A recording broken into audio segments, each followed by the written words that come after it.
Welcome back to Let's Continue. So earlier today I had a little bit of a mishap. I thought it was live, but it wasn't live. I forgot to hit live on YouTube and just hit live on OBS. So I did 2 hours and a half of work without being actually live, which is kind of okay because I did some progress, but a lot of it was actually just me fiddling with my lines. So I was doing like some tweaking, so like little lines. So I mean, maybe in a sense, it was a good thing that it wasn't live, I guess. I don't know. Anyways, now we're live. Um, we're coloring the Castlevania Symphony, Circle of the Moon poster. And if you're watching this on the recorded video, I'll put a little card here so you can watch the original process of the line art. And today I started doing the flat colors for the poster. I have Nathan already planned out. And then now we're going to do the background and hopefully finish it on stream. So let's continue. So this is what I did already. This is what I had worked on. I did all this coloring right before, I noticed that I wasn't live, but now I'm live. And yeah, so let's continue as the title says. So we're gonna keep going with our coloring flats and stuff. And let me see where we boom. Excuse me. So I was fixing a lot of the sketch lines before. Then I also updated Clip Studio Paint to the new one, so we had like the time lapse. But now it's useless to use time lapse right now because I skipped all of the process. But we're here, so we're gonna keep going. So this is what I've created so far. That's what I've done. That's what I worked on. The color of Nathan. So far so good. I did minor tweaking, like I said, to the line work and how the lines all went. I fixed this castle over here, so all of this was kind of like mushy before, and I fixed that. What else have I fixed? Well, Camilla is Camilla, so Camilla's gonna be like that, and we're gonna color Camilla now. So yeah, we're doing flat work, flat colors. But yeah. Oh, so give me one memento right here.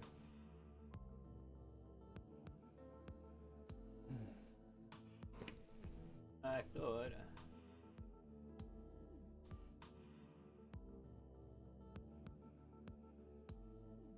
I got to hit the live button. Now I'm live.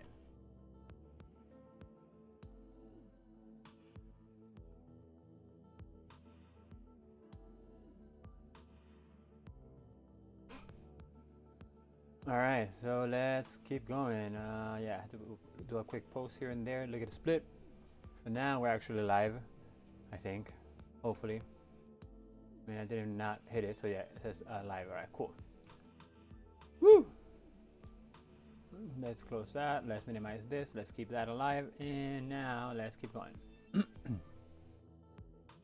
So I'm gonna do. Where's the there's no yeah, oh yeah, fine, fair enough. All right. No, thank you, Sevi. Bless you. Okay. We're live. So I'm going to start trying to block out the solid for Camilla. I was doing it with the lasso tool before, with the wand before, and it wasn't working out that well. So now we're just gonna do, oh, that's cool. You can remove points. I didn't know that. We're gonna do some quick, selection with the polygon lasso, 2DOs, and then we're gonna just fill it with a bucket. And then if we have to do any little tweakings for the actual edges of the color, then we'll figure that out in a bit, but we can erase it. It's easier that way. But yeah, I'm gonna do another layer for her because Nathan is only one layer. I don't know if that was a right call to do, but Nathan's in one layer. I have some coffee because I needed some coffee before, which I didn't have, but now I have. And yeah, it just was a little bit disheartening to have gone through so much work without being live, But here we are. I really like the fact that you can undo like points though. Like that's insane. I'm slowly becoming like very, very, very big fan of Clip Studio Paint Pro. So yeah, but I mean, from now on, I know for a fact that I have to remember to push the damn live button on the YouTube screen. Because in Twitch, you just go live and Twitch automatically broadcasts your live feed. On YouTube, you have to go live on your OBS. Then from YouTube website itself, you have to hit go live and then go from there. So, you know, I was a little bit off there. A wee bit aloof, or I don't know, unawares of the thing. Even though I've gone live before on YouTube, it's just, you know, I guess it's a whole different, slightly different process to get used to than going live on Twitch. But I'll be doing this twice a week here on YouTube now, so I'm definitely going to become a lot more acquainted with YouTube-ness and its ways, you know. Next week, I don't know what kind of drawing, what kind of game we're gonna talk about and draw about. But as of right now, as it stands, I think I am gonna stick with making like posters. Is this too pink for Camilla? Because Camilla does have a pink outfit. I'm not lying. Yeah, it's a little too pink for Camilla. Let's go to the redder area. Maybe a little more saturated. Alright, so yeah. No. Even more red. That's a little too salmon. That's good, that's good. No. A little less.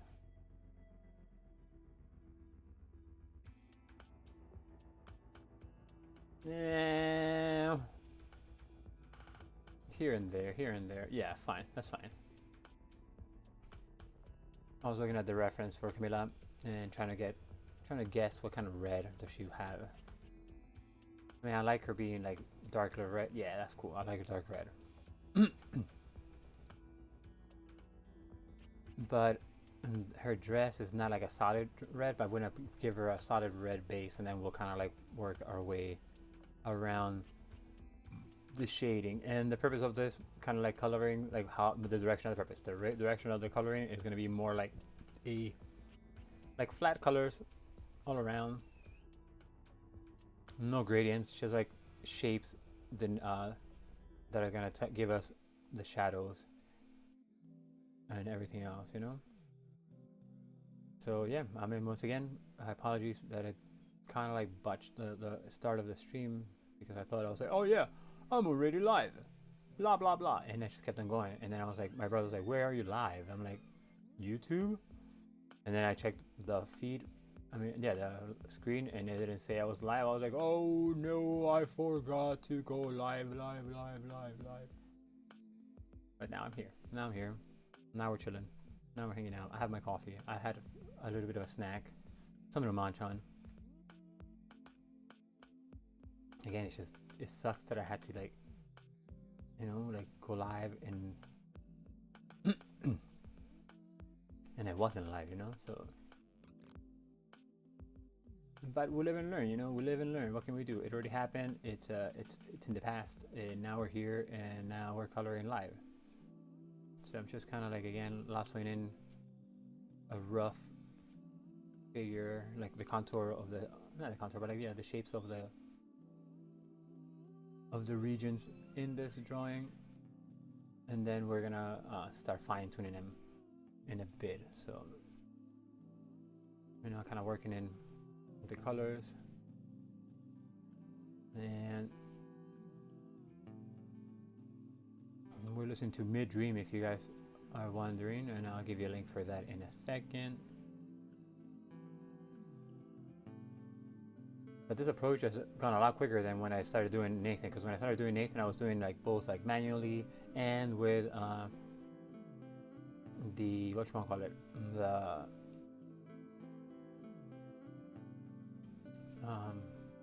so manually applying colors, and I was also doing it with the wand.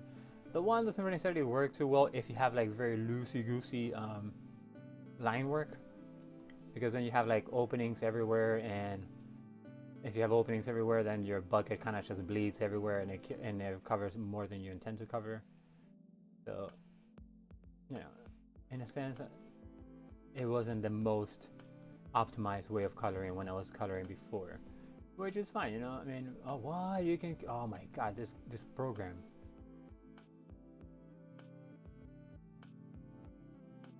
Check it out, check it out. So now,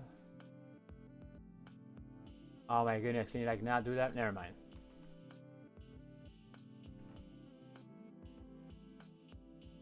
Because you can like deselect after you selected the other one, but it just kind of like threw me off. So whatever, ladies and gents, whatever.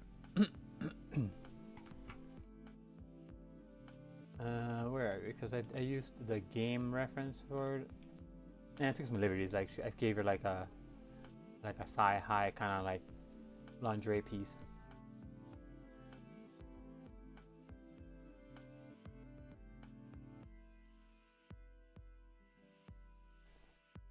Oh man, what a day, you know, what a day.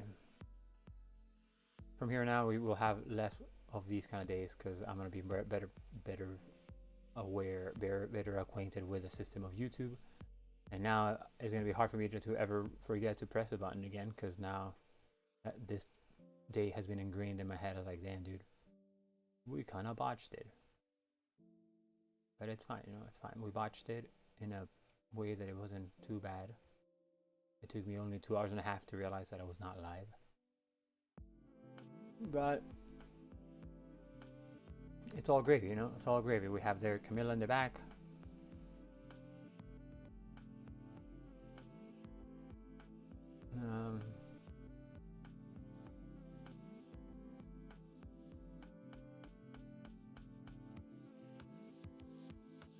I'm just gonna like close up some of these lines.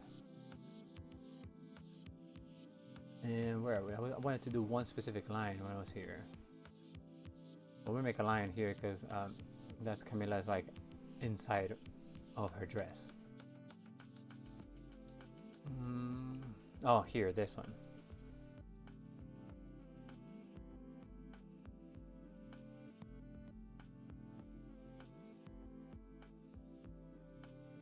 Yeah, better.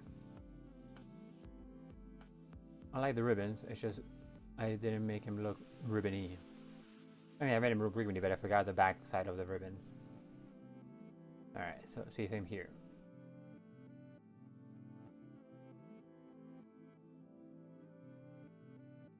There you go.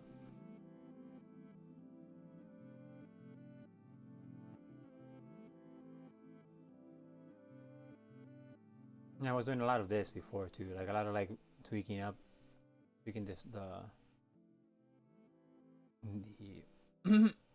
which we'll call it the lines that were here, and that's why I only colored Nathan in 2.5 time, because I was doing a lot of the corrections to the lines, which is fine. But you know, like there's like I can't not fix it. You know, I have to fix it to make sure that everything looks as intended and as well, man. Skull Bash has said you should never settle on your art, you know. Like push for what you want. Push for what you want and then achieve that, you know.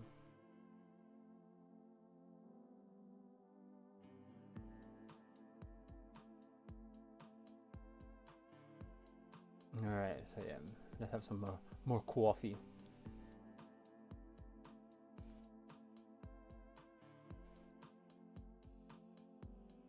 And like the background is going to be obviously more involved in this, so we're going to have like kind of like a darker black here.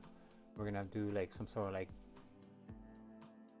I don't know, like division here, because the hair is going to flow here, and then this is going to pop out because Dracula's hair is kind of like whitish. But yeah, I definitely like the lasso tool approach to doing the coloring, which might have been like an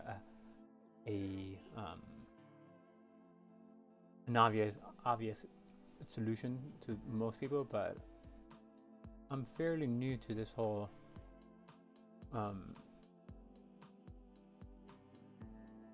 digital coloring process, so you know,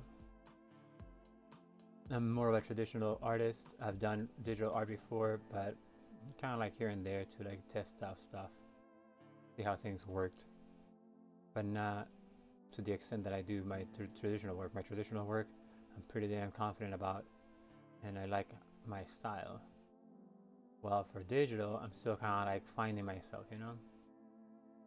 So traditional, I mean, digital has been a learning experience still. Like the whole inking in digital is way different than inking in regular traditional art. No, come on. No, come on. There you go.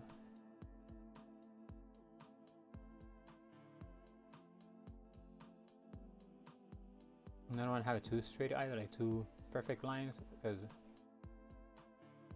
I mean, unless they're like this, like a straight up line, but to kind of like depict, like, I don't know, I like organic looking shapes. And even like, for example, there's an artist, he goes under the moniker of Brute, like Brute. He's the one that made the album art for MDFMK and KMFDM, and his art is like very like propaganda style art, and I don't know why that speaks to me, but I like it. So he originally had done it manually, you know, manual traditional media. So then one time, well, when he finally moved on to digital and started using Illustrator to do vector artwork and then have like these very beautiful clean lines, his representative or his agent told him that his pieces weren't selling as well anymore, and the biggest comment or the biggest like critique that he was getting about the artwork is that it was way too clean. So he had to go back and start making the vector artwork less perfect. I'm not saying that that's one like a critique that I'm gonna get or I've gotten, but I always remember that because and it's true though, sometimes you need to have like that like traditional feel to things. When it gets too clinical, it kind of gets boring, you know, like the charm is gone. So, and it's the same thing with music, because my friend, he's a producer, and then when he's mixing music, he says that, you know, he's kind of like adding the human touch, like the human imperfection, because a computer is always going to give you by default like very even sound, like perfect sound, you know. But in order for it to feel more alive, more human, there has to be this subtle imperfections in the note composition, just like a little bit off the like in the bars or whatever now, whatever they're called, but they're a little bit off on timing, and that helps it feel and sound a lot more organic. I was like, oh, I get it. I get that thought, that train of thought. You know?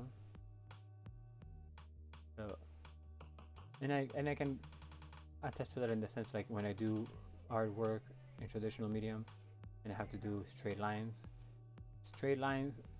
I still do them for the most part more or less freehand. Like I'll probably have like a sketch line that's a guide for where the line is supposed to be going, but I still do it freehand, because if I do it just with a ruler, you can tell where the ruler lines start and where the non-ruler line ends. You know, it takes away from like the organic feel of the picture. I get it. I get the allure of human imperfection to make something more alive, if you will.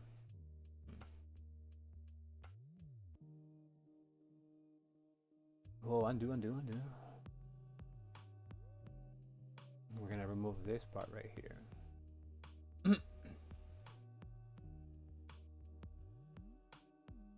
You know.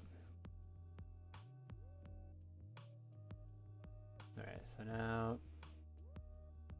this is going to be a bit on the bluer side of things, but very dark. Kind of like over here, like indigo blue, yeah. Yeah, because I want this to be like a different shade, but maybe not as saturated. Let me like desaturate it a bit more. Yeah. So that works.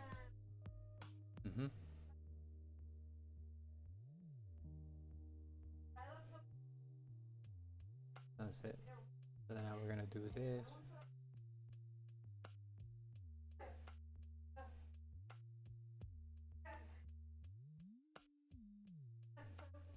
I may put this on another layer just because I don't want to have to worry about doing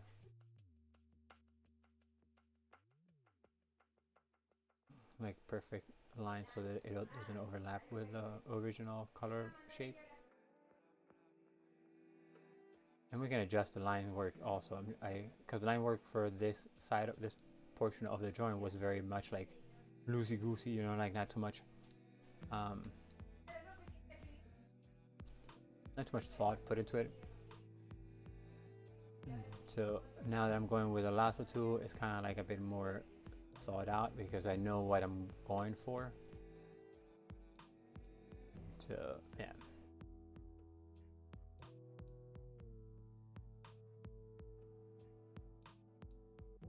And this is to color this area, like the cliff wall, I guess. I don't know, but that area, you know. It doesn't have to be even perfect as we go along now, because you can always just go back in and erase what you don't need. And that's like kind of like point I feel of like doing it with a polygonal lasso tool, because the way you can just add rough shapes of what you're gonna color and then adjust the minutia, like the little details. Undo. I'm going to press shift to add to the selection rather than make a new selection. So now we have the same, so it's all like done. Now we're gonna make it a little bit more blue, a little bit more saturated, and yeah, see, that's exactly what I wanted. But not on that layer. Let's not do it in the layer that we're already in. Only because I want the purple-ish to kind of like overlap my selection that I'm doing right now. But that's why I have like a little bit of a lip here, like an overlapping intentionally overlapping. See, this kind of works nice now. And the style of drawing the shading at least that I'm trying to achieve, or I'm going to try very, very hard trying to accomplish, is this kind of style of coloring. See, there's like, it's either, you know, it's yellow for highlights and then automatically back to the base color, which is like this burgundy color, and then black for shadows. There's no gradient for anything. So I'm gonna have, and I wanted to do it because I like this style of shading, but I'm not good at it. I'm way too comfortable doing like gradients with like either like cross hatching or color, kind of like a hue shifting and whatnot. I'm too comfortable with that, but I want to have the ability to do like a more comic book style shading on my pieces. So that's what I'm gonna try to achieve with this one over here. Now let's color. Well, let's save. So just because, you know, it's always good to save. I'm gonna do now the coloring for, the blocking in for Dracula. And I'm really proud of this Dracula design. I mean, I used a reference for it, obviously, but I like how he came out. I think like he came out like a very handsome Dracula. Even my grandma was like, "Oh, he looks very handsome. Like, that's a handsome man." I'm like, "Right? Isn't it a handsome looking Dracula?" I was like, "Yo, this Dracula does not need to, like, has no right on looking this sexy, you know? Like, I'd go out with this Dracula, you know?"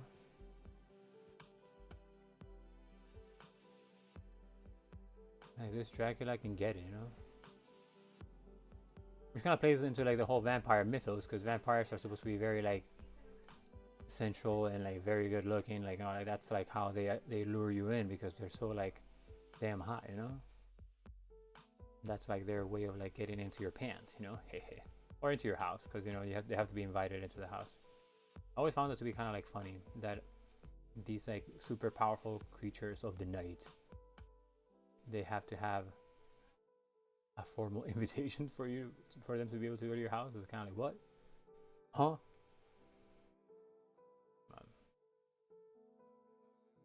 But you know, such is the way of the vampires. So for Dracul, we're gonna have to pick some sort of like paler version of his skin. So it's gonna be more desaturated than this. So it might be like the same kind of like luminance of it that this one has, but less saturated with color.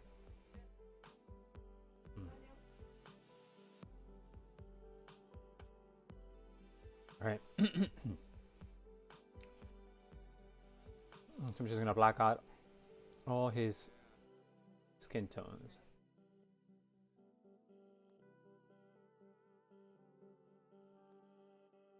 Oh, all of his face.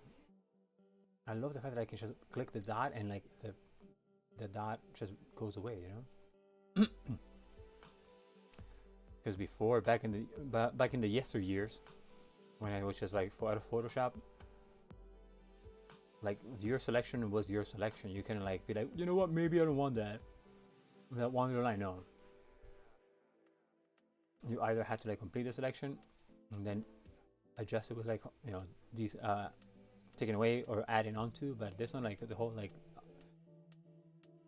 on the fly almost. Yeah, no, almost like literally like boom, boom, you know? That's just like magic. That is purely magic for somebody that came from like the world of no such thing, you know? Like I love the fact that you can undo partial selection and not the whole entire thing, because that's phenomenal. Phenomenal. You know? So there you go.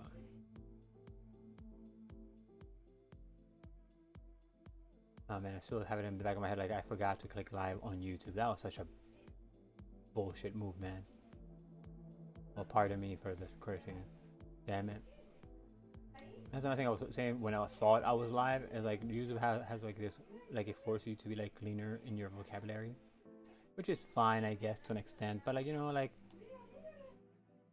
you can't say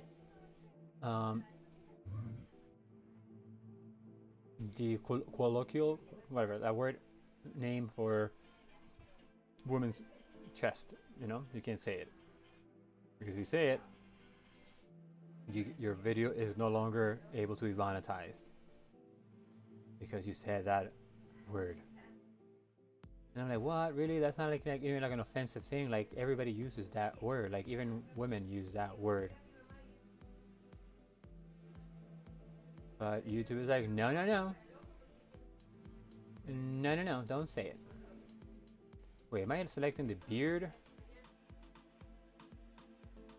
I got carried away. I wasn't doing the beard this time. This was supposed to be for the skinno. This is what happens when I get too like caught up into like the whole talking, you know? Hey. Put that back.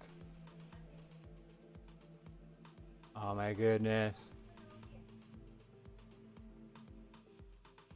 But let's... There you go.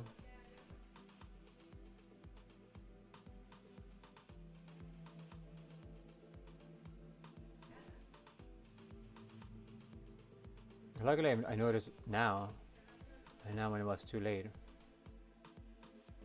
I also have to finish the bottom part of it because I didn't. I kind of like just scribbled it in, like where he has this area here. But you know, we can do it now.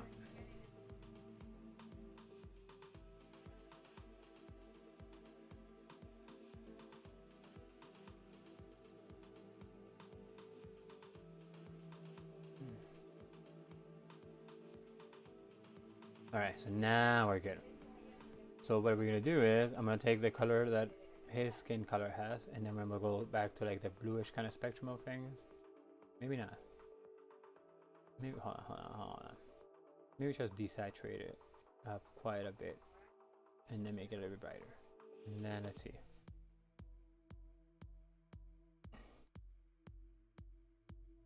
Kinda, because I mean, vampires are not like rocking a tan, you know. That's just too close. So this, I'm gonna make it. No, it's fine. I like this one. Yeah. Oh, I didn't do this. Meh. Fine.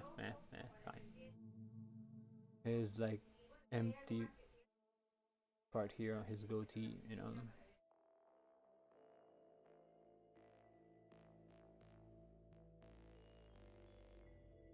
So now we go here, boom. There you go. I see the perfect example here. So we can do this, and we go back here, and we can just wait. And we just erase this, see? I mean, I don't even have to do this in this part right now, because when I do go for the mustache and the beard and the facial hair in general, this part right here is just going to be covered by that. But these areas, like the edges, where it's going outside the boundary into the background, then you can just kind of like fine tune it and erase those things out. See, like here, wait, hold on, whoa, okay, so here, see? Wait.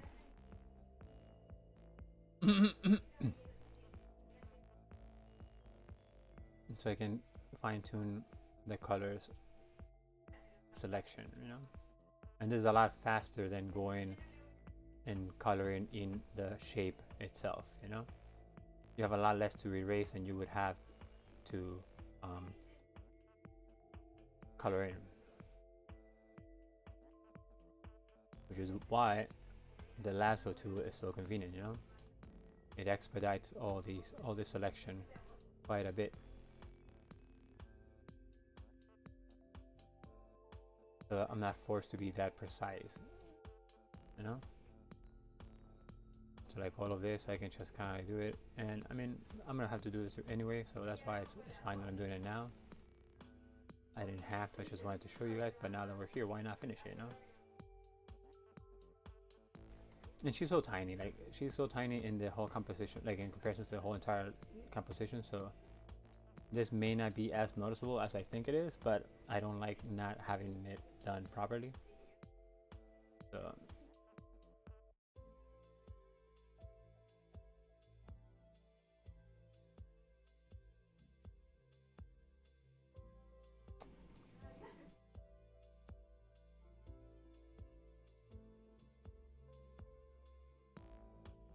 I do have to go and play around with it with the brush engine in this software, because I am not familiar with the brushes. I picked the one that like best suited me at the time, and it kind of looks good. But all right, yeah, no, let me just get rid of that. But the one that I ended up liking is this one. Like it's called for effect line, but if you make a line, it'll taper in on both ends when it should be tapered on the very like the tip where your line ends. So it's just in this area. Since it originated from here, they should be thick, and then it just kind of goes to a thinner line. But I want to use this brush because I want to retain like that crispiness, like the hard edges that you see here, because it looks very hard there, but like if you go to like 100%, it's not so bad. See, like it's a smoother, so chunky, so like, you know, it's a crunchy line, but I like the crunchiness of it. It's like borderline like pixel art, if you will, and which is kind of like what I'm going for, you know. It's not, this by no means pixel art, mind you, but the crunchiness of the line is something, is like a property that you would find on pixel art, and that's what I was after, that crunchy feel. And it also looks like the reference for my coloring, so that's why I wanted to have this.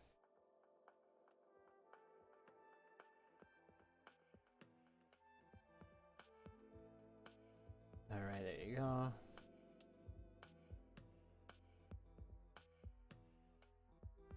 You know, we made quite a lot of progress so far, so I'm not too upset about not having been live when I thought it was going to be live. I mean, I wanted it to be live in general so you can see the whole process of coloring. But you know, I'm starting now. It's just this is one of the first couple of streams that I've done on YouTube. You know, I'm glad that I made my mistake now and not later on, you know.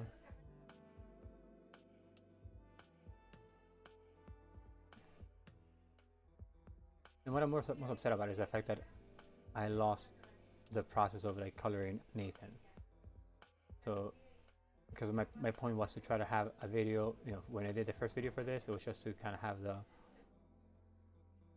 entire line work process, like from sketch idea to final illustration, and I did that. That was fine. That's for the previous video. Again, if you're watching this live, it's somewhere on my channel. But if you're watching this on the recorded video, I'm gonna put the card somewhere on one of the corners of the screen. You know, on top, right or left? Left. Yeah. Well, you're right if you're looking at the screen. My left, if yeah.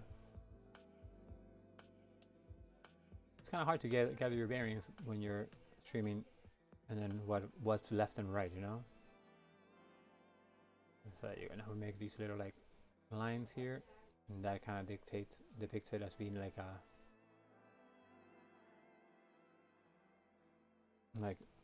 it's going down. See, like little things like that. Same thing here, but like in the middle. And we got to do one here too. So let's do that.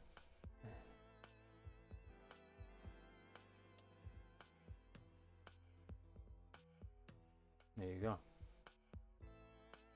What up, Christian?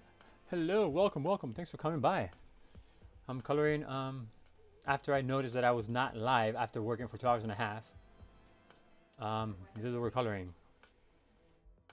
Castlevania Circle of the Moon horror style poster. How are you? Thanks for coming. How's it going? But yeah, no, after I noticed, well, after I was told about my mishap, I'm back online and now working on the proper work, you know. Yeah, man. Glad to have you here, man. Glad to have you here. We should do a collaboration stream, Christian. I had one with a friend, Ray, but we should totally do one. Like half screen is yours, half screen is mine. Pizza rolls. Ooh, I would like to have pizza rolls. Sevi had pizza rolls, but he had it like at nighttime, so he didn't share. You know, when I was asleep. It's alright. You know.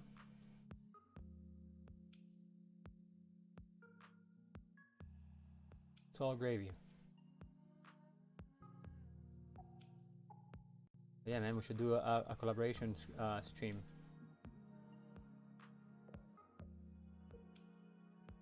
All you have to do is just share your screen with me on Discord, and then I'll take care of the rest. I give you a file. So this is what I did with my friend, right? So let me show you.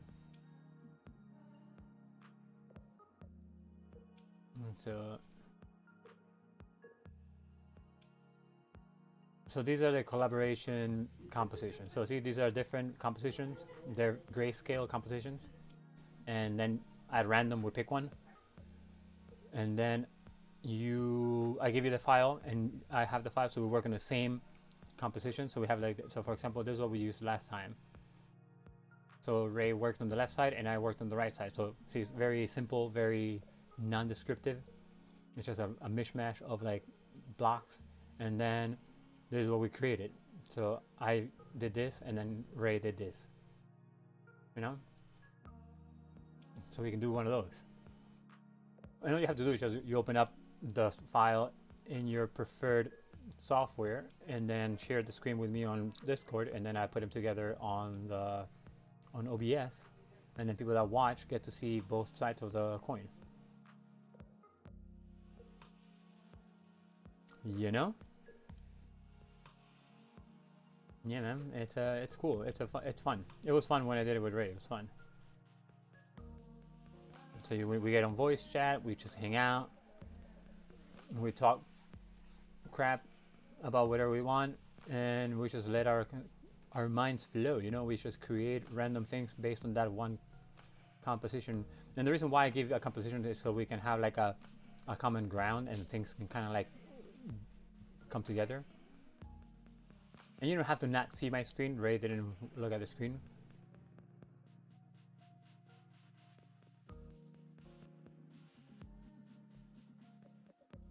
I mean, if you have like that mirror thing, you can probably pull it off on your iPad, but it would have to be in the same orientation as my screen. So if I'm working on landscape, you have to have it on landscape so we can get the full screen. But, you know, we can figure it out. But you can't zoom in or out. It's just a static canvas, so you have to work around the canvas without zooming in, pinching in, or anything like that. But it's just for fun, so it's not like we're not striving to further to be like a perfect drawing either. It's just for shits and giggles, you know, just to have fun.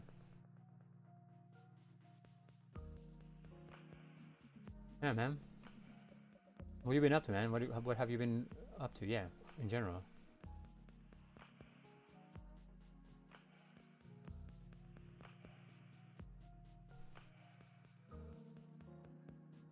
It was fun, man. It's I had fun. Ray enjoyed it. We had a blast.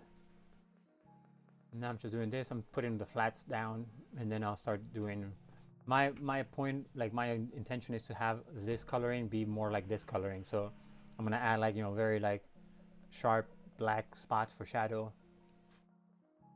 Staying alive, right? Yeah, that's all, literally a legitimate answer for this day and age.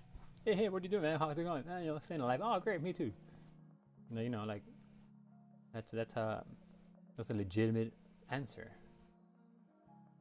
Wait, where are we now? Are you Dracula? No, you're Lion Word. Let me name these things. I have a bad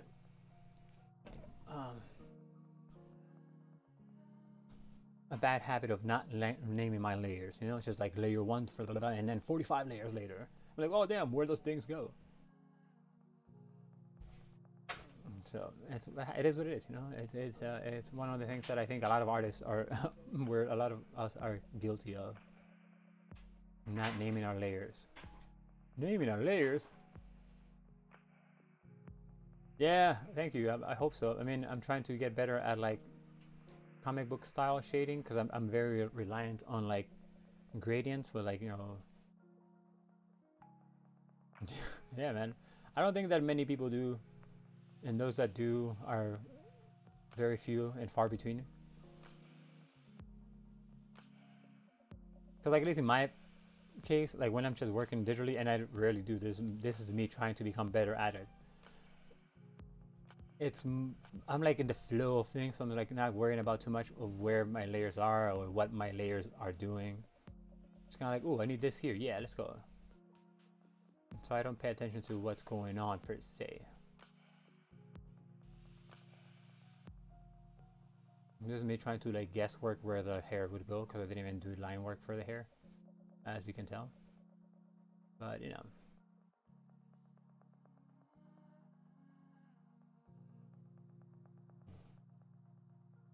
And I have to edit some of these brushes because I mean I wasn't aware that you can edit so much on the brushes in Clip Studio Paint, but you can do a lot of like brush editing in Clip Studio Paint. So I have to go in and make a brush that suits my needs, because the one that I'm using, it's called for style or something like that, for effects, but it's good enough, but it tapers the line in both ends, so it'll be like thin, fat, thin, when it should be fat to thin, not thin to fat to thin again. So but you know, Clip Studio Paint is like a new toy for me, so I don't know all the ins and outs of it yet.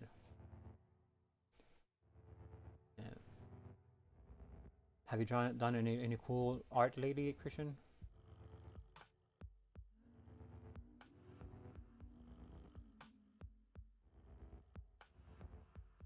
Yeah, man. I thought that I was live before, and I worked 2 hours and a half without even noticing that I was not live. If it wasn't because my Tevi and Daniela were like, "Where are you live?" I'm like, what? What do you mean where? What do you mean where? Oh my god, come on. There you go.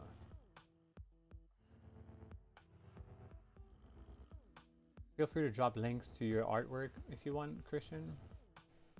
Yeah, so then when people watch this later on, or whoever's watching now, they can see what you do. I'm all for sharing artwork, man. You know, boosting each other up, you know?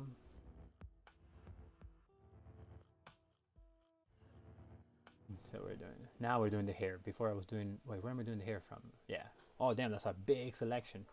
Ballsy move, man. Ballsy, ballsy move. Alright, I'm gonna cut it here, because otherwise I'm gonna be like way too like, nah, fuck it. We're gonna go around. We're gonna go around. We're doing it. We're doing it. That's a long selection, you know? If something were to go wrong, that's a lot to lose, but you know. So be it. So be it. Let's jump off the deep end right away, you know?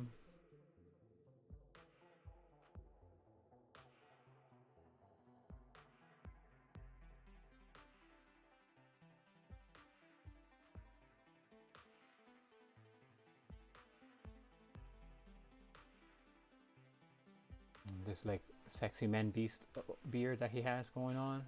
Oh my goodness, stop, stop. Alright, fine.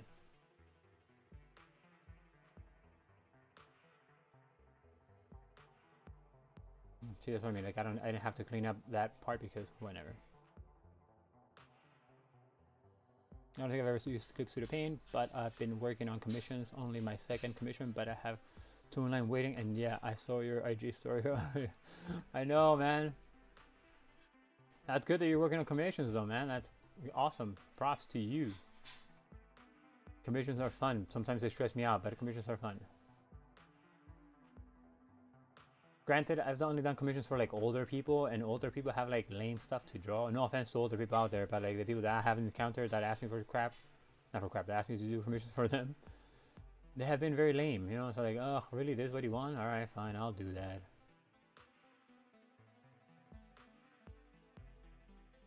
And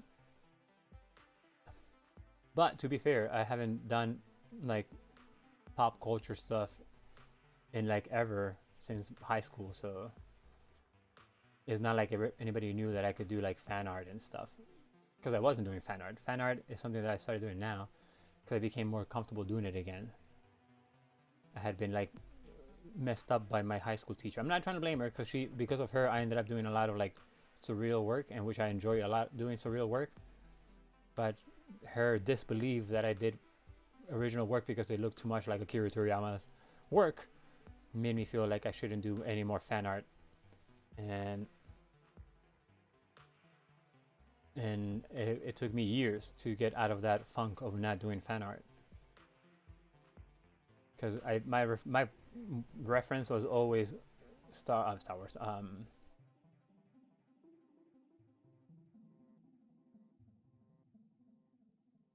Who is it for? Nobody.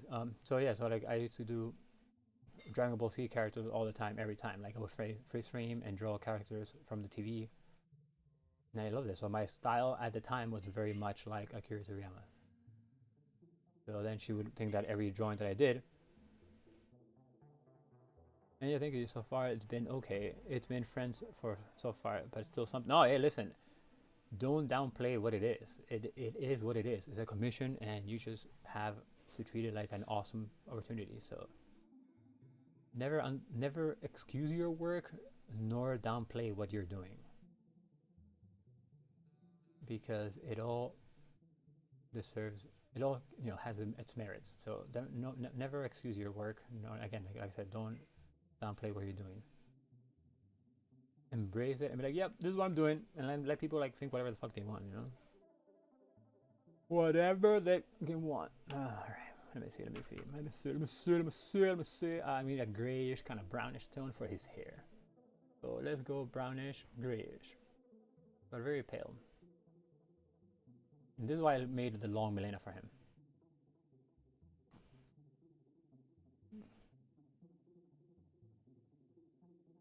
Yeah, that sucks. I feel like fan art is fantastic though. Helps you explore new styles and learn new ways of drawing certain things. Like I know how I draw hands is all because of Sonic. Yeah.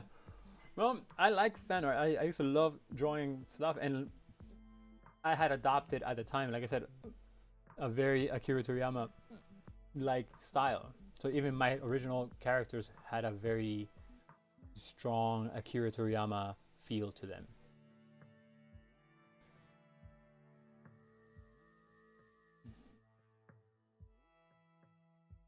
Yeah, man, absolutely. But then my teacher, like I said, my teacher did not believe that it was my work. She thought that I was literally copying it off Cartoon Network or like, or which it was before some time. But like sometimes she would be like, "Oh, I need you to have like X number of sketches for next week." But then I wouldn't do my homework at home. Are you kidding me? I would be playing games, not playing games. I was just messing around. So then I would do my art work, homework in my health class while the teacher was just doing his thing. So I'm like, and I told her once, I'm like, how can I be copying this when I literally did my homework in health class? Like I was not copying anything. I had my sketchbook out and I did all these characters. She's like, yeah, but you traced them. Like, how do you know I traced it? I didn't trace it. Why do you think you traced it? And then her reply, oh, because I can feel it. It feels like you traced it. I'm like, what? I'm like, I like to press hard on my pencil regardless. Like, what are you talking about, lady? So she always gave me less than stellar grades because she thought I was tracing. So I was like, man, screw this lady. I'm gonna draw stuff that doesn't exist anywhere, and let's see if she tells me that I'm tracing. So that's when I moved on to doing surreal work. And from then on, I just kept on doing surreal work, and like she kind of like messed me up in my head, and I never touched fan art or any cartoon style art style. And it's only been recently that I started getting more comfortable doing that. So that's why I don't blame her for my shortcomings in fan art, but I do blame her in part, because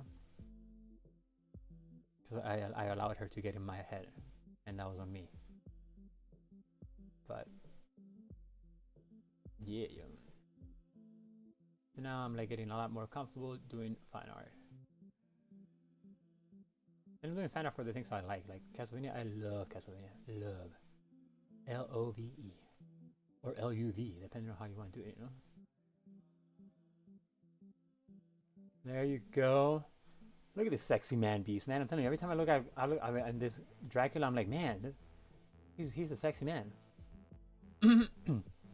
Sexy man over here. More so than Nathan. Nathan is like, he's aye. But Dracula, Yep. Dracul. Dracul is for sure a sexy man beast.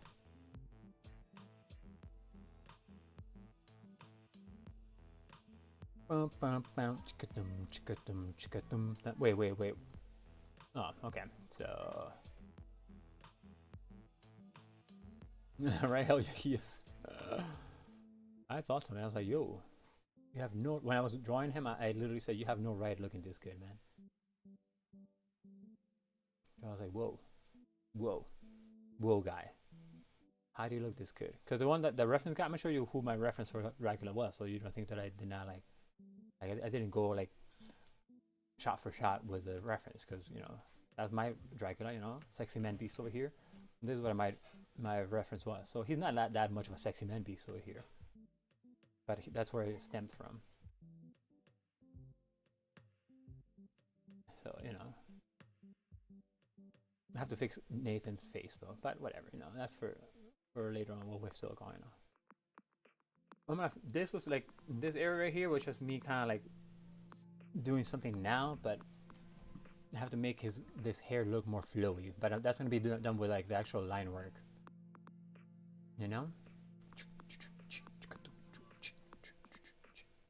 Squeegee. Let's do squeeginess. So maybe for next week, I'm gonna do a poster for Bloodborne. Yeah, Bloodborne. I love Bloodborne. Bloodborne is fucking good. All right. We're gonna do. Oh wait, we forgot his eyebrow.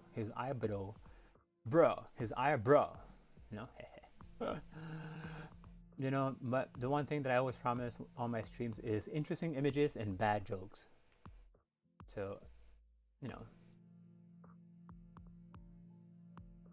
I will forever try to deliver on both ends, interesting images and bad jokes.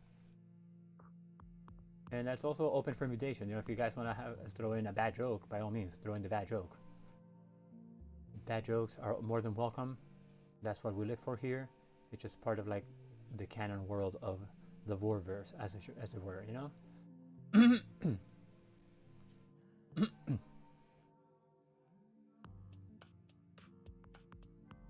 Good tags, pretty accurate. Like on the video.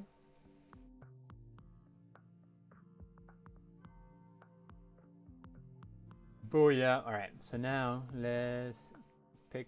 Where's my bucket? Bucket. Excuse me? Excuse me? Oh, because it's not on the top. Oh, that's right. Alright, new layer then. New layer. Foop. Deselect. What? Even better. Team bad jokes, right? Yeah, thanks, thank you. I appreciate that you appreciate bad jokes.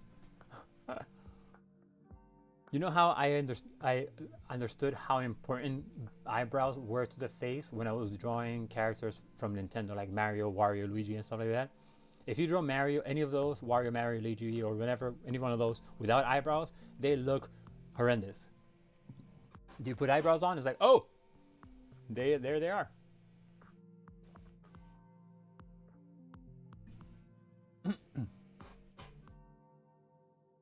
Bad jokes are our thing, man. Bad jokes should be like more accepted, you know, and distributed more often, you know.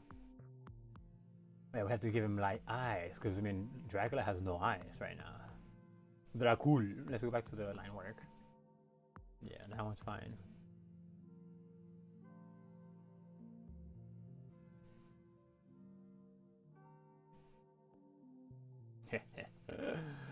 Such a bad eye.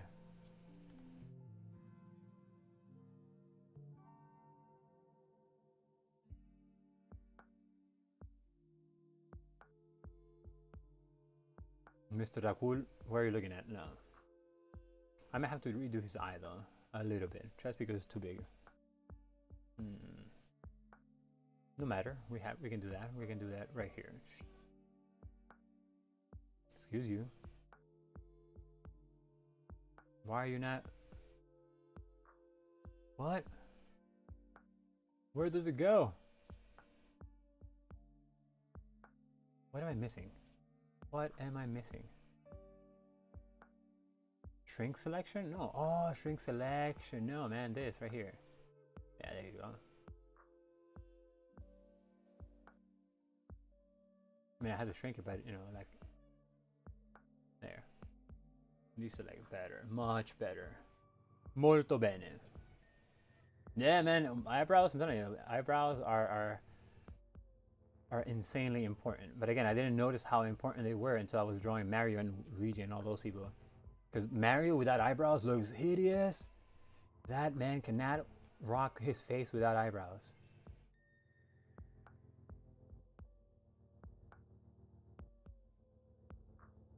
And Mario's 35, so he's definitely... No, he's not 35. Yeah, he has 35. He's older than 35, because Mario games have been out way longer than I have.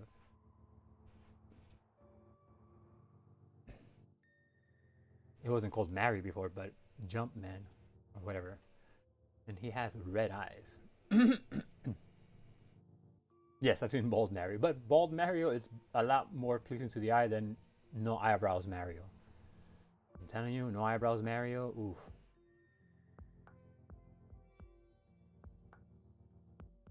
Oh man, I don't want to destroy Dracul with a bad eye.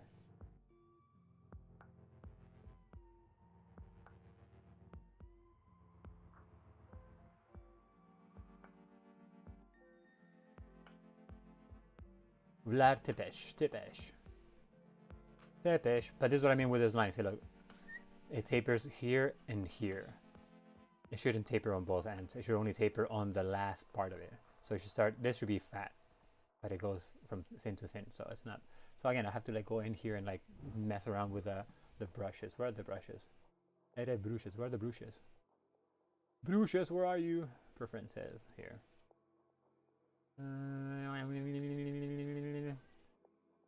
Ruler, hand, camera, blah blah.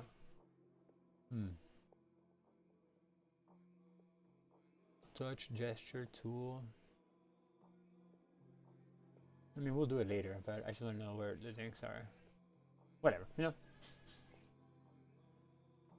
Yeah.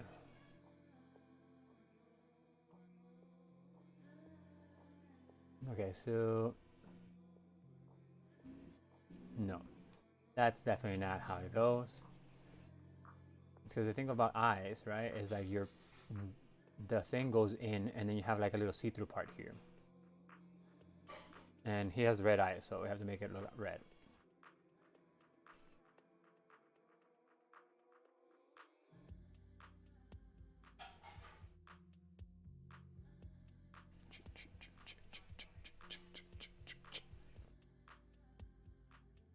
I hate these fuzzies. I hate them. Hate them.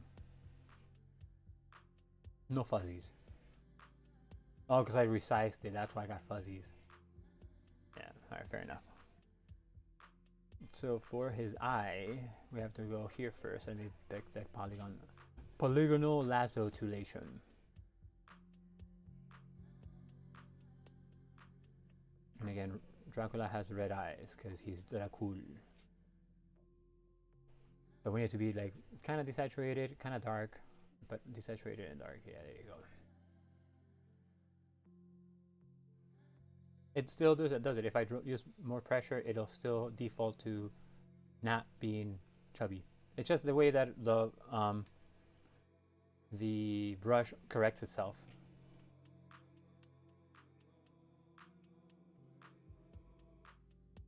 It likes to correct itself to like that random BS, you know? Like, say, look. Like, I'm gonna start, this is all pressure, right? Pressure, and then I let it go. But still, see? It automatically does it. Even if I go like this, see? Still. It's just what it does. It automatically, this is all same pressure, but it still tapers in each end. Maybe I have to change it somewhere here, you know? But I like that it has no anti-aliasing because I like the crunchiness of it. I like crunchy brushes because it kind of like a feel of like pixel art. But I know that it has a very extensive brush engine, so I actually have to like fiddle with the setting somewhere and then make it look better. I just don't know where it is, you know? I don't know where the damn import brush is. What is this? No, cancel pen, settings, user settings. Oh no, get out of here, get out of here. For effects, line 2, no, cancel. Like texture pen, see this one kind of has like, see, this one doesn't taper in. But I don't like that. Oh wait, but what if I use this texture pen without any anti-aliasing? Oh. And it doesn't correct it as much. Yeah, alright. Wow, mira tú, está bien. Alright. Yeah, okay. I like it. See what we did? Like, so it's kind of like messing around with the software, and now we kind of like, see, woo. Woo. Yeah, I like it. Because I didn't want to have like a fuzzy brush, you know? I want the harshness of it. The harshness of the fuzzyless brush. Because this one is like, say, like medium. That's like too smooth, but it's because it has like anti-aliasing on the side. But no anti-aliasing gives you that kind of almost pixel art feel. But let's stay with this one for now, because I started with this one.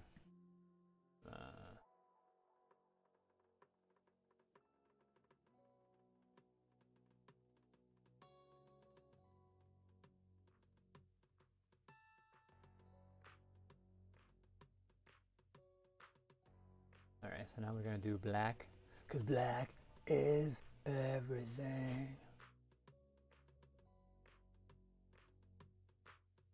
Pull me right out of my misery. It's everything I see. Time outside goes on. The world is crashing inside now. Gently, I cannot forget. I'm sorry, I love that song. Erase the space, erase my memories. Missing time. If I could get a hold of those people and ask them, hey, can I use your music on streams? I don't know if they would say yes or no, because it's a kind of like an obscure band by now. Not that it was that popular before, you know. MDFMK, KMFDM. Whoa, whoa, no, undoes. Because I would love to play MDFMK songs in the stream. Check them out, they're like a French band made up of, well, the lead singer is an artist, like a visual artist, and I forgot what the girl does, but they're all like pretty creative people, and they're rather crazy, you know.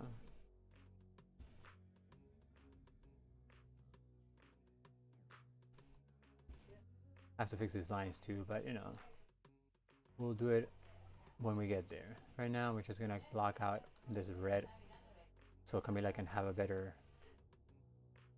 presence in the preliminary stage. Camila is bae, you know.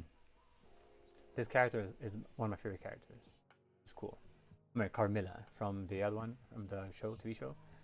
She's my favoritist. So this Camilla, not Carmilla. Carmilla is one from the show, and also from the games. But in Circle of the Moon, this is Camilla, which is still Carmilla. I think they just misspelled it on the localization. Because if you look up Carmilla in Castlevania, is this person.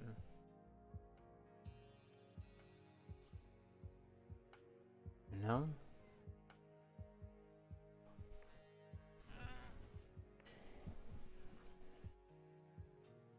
Alright, let's keep going. Let's continue.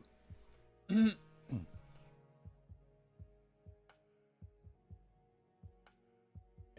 bam, bam.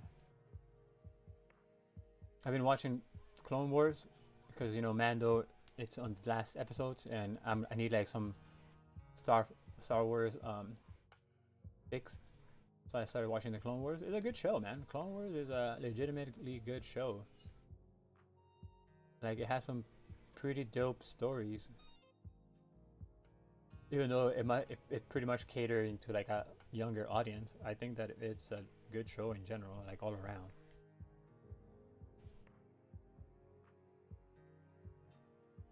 Alright, so now we're gonna give Camilla her stockings here, which is gonna be a little bit more pale, like a pinkish color, because she's a pale lady.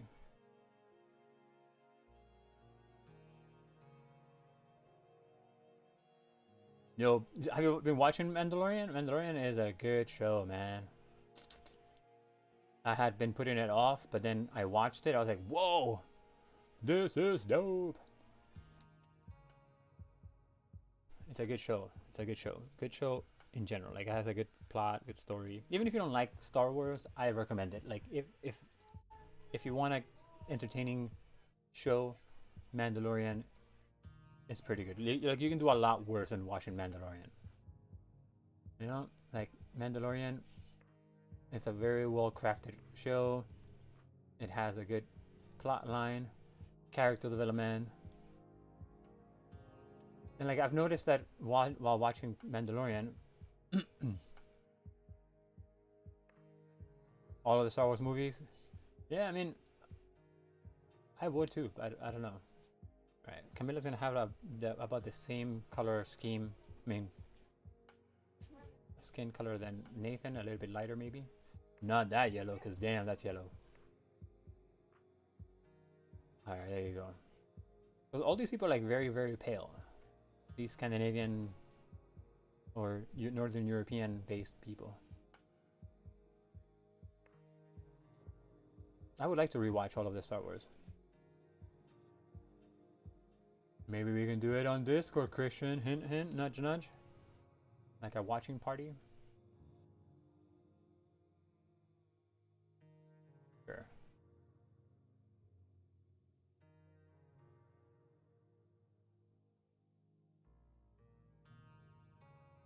Since we can't hang out in person, We can do virtual hangouts, you know. Or cleavage. You know, you can't say the B word on YouTube unless you don't want to monetize. If you do the say the B word, then your video is no longer monetizable.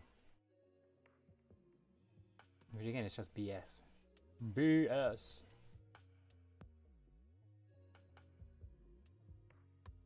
So her cleavage. No, screw that cleavage. I don't need to do that. No, because I have to. The cleavage. Well, yeah. I mean, fine. Because the cleavage has to have a little bit of a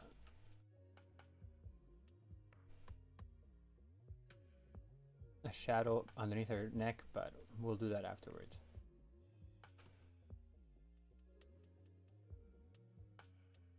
I usually like to color the whole leg and then another layer give the color of the stocking I want, then lower the opacity to get. Yeah, I do that too, but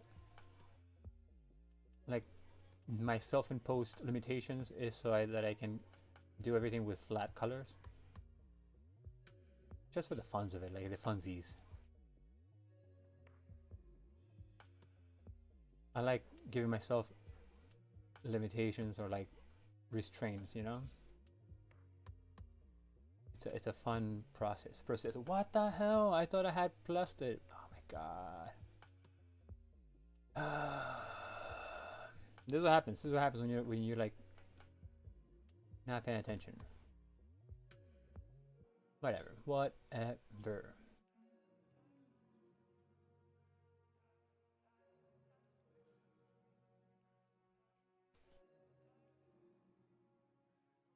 Alright, there you go.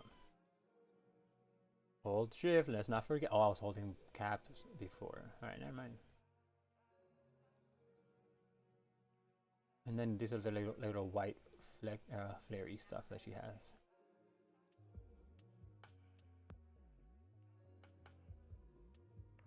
Alright. Hey. Floop. There you go, Camilla. You're coming out alive. Yeah, look at that. See, now we can see Camilla over there in the background. But we need to fix this right here.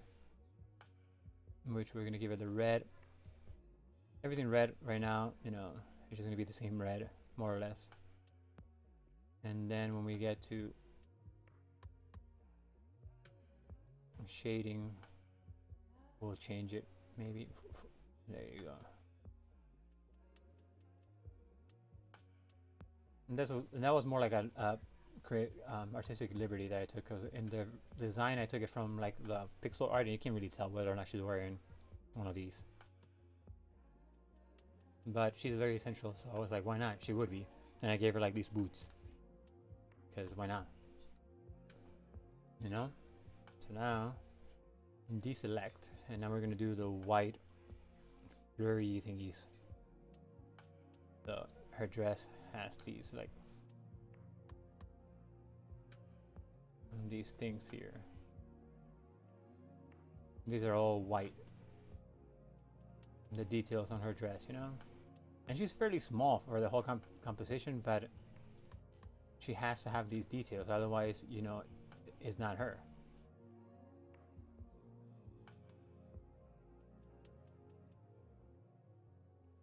You know, so we have to put. I'm not gonna go full white though. I'm gonna go like kind of slightly pink. You know. Whoa. We're gonna have to do another layer and then just like flatten out afterwards. Yes, we are. Yeah. I mean, it's fine. Makes sense. Makes sense.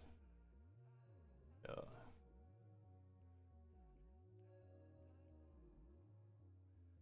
That.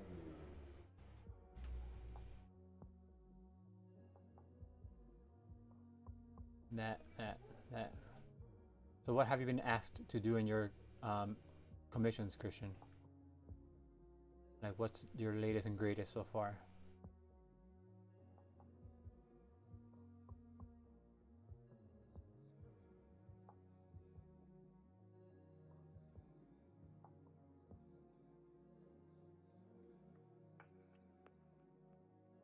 Cleavage area. Hopefully cleavage is not like a bad word for YouTube, because that would suck. What else do you want me to call it? Probably YouTube doesn't want me to call it anything, period, you know? Very nice, Camilla. Very nice. And see, like this works. This stocking color to this, it works fine. It looks just fine. Mucho fine, you know, mucho fine. Floop, floop, floop, floop, floop, floop, floop, floop. Yeah. Take your time. Thanks for being here. Very, very appreciative of you.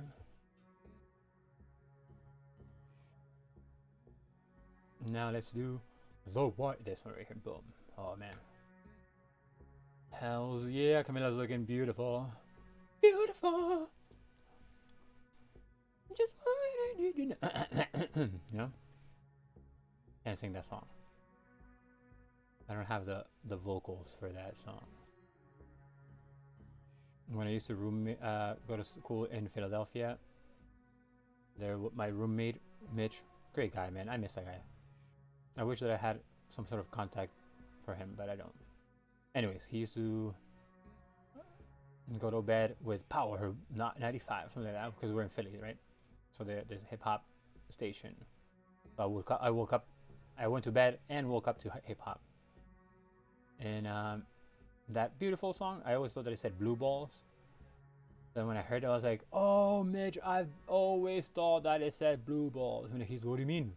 Yeah, like, you know, the song, Blue Balls. So like, oh my God, you've ruined the song for me, man.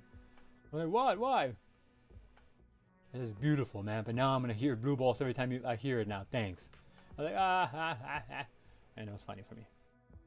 But now Mitch forever lives in a world where that song says Blue Balls. You're welcome, Mitch. You're welcome. Good guy, though. Good guy. We used to go every Wednesday to the comic book store to get some comics. Wednesdays were good, man. Mitch and I had fun. We're gonna use the same brown as before for the hair. Or Camilitas. Camilitas? Hair. Camilitas. And Camila is so small. Like, this character is such a tiny piece of this drawing.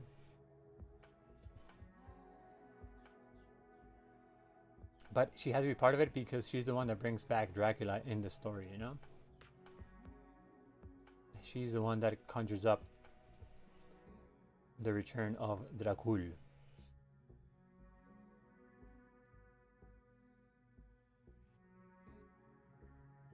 No. So she's important to the story aspect of this poster.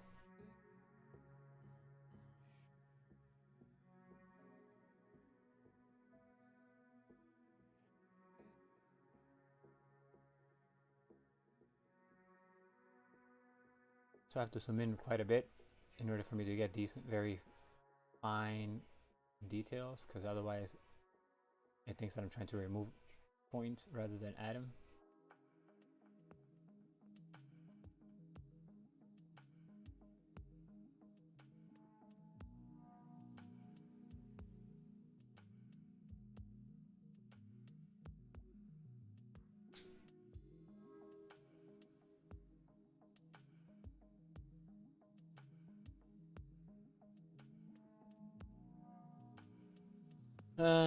Sure. Where's that at? That was not where I wanted it. I want it to be above the skin. Above this? Above? No, that's not it. That's not it. Sure? Yeah.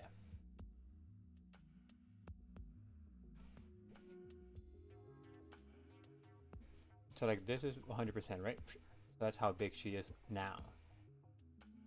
But in general, like in comparison to everything else, she's not that big, you know? She's very tiny. Bloop.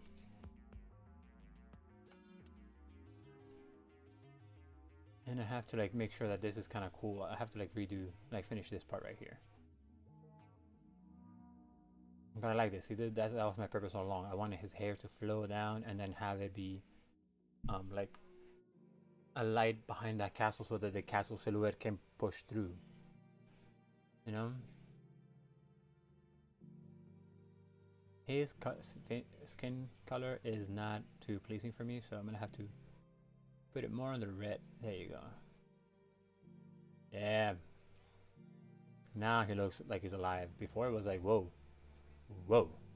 You know? Not so dark. Better. Way better. Before it was too yellow. Now he's not as yellow. Alright, so let's fix Dracul a little bit more. Let's go back to our pen. Let's pick our stuff, which is black. And we're gonna do some line work here. You know? So that we can have... Where am I drawing? No! Oh man, okay. This is why. This is why. Save.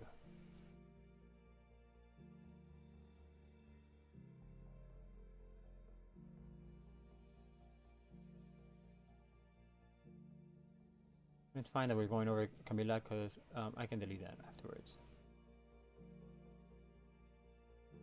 But I like to follow through on my lines, you know, like just kind of like let them flow. Otherwise, if I stop here and then continue the next one, it's not going to look fine. You know? Always draw through your lines. There you go.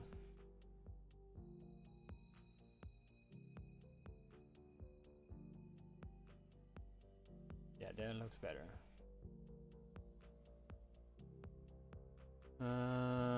Yeah.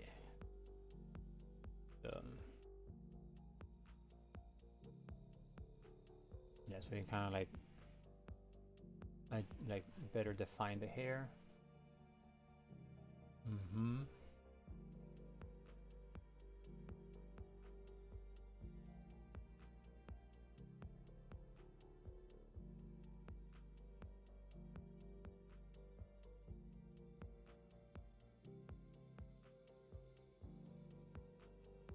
Yeah, that's fine, that's fine. So now we have to go back to his hair layer, and we're gonna erase these little bits here, and this little bit here, right? And this little bit over here, and a wee bit over here. And now we're gonna pick up this color, and we're gonna go back to the pen, and we're gonna color this in.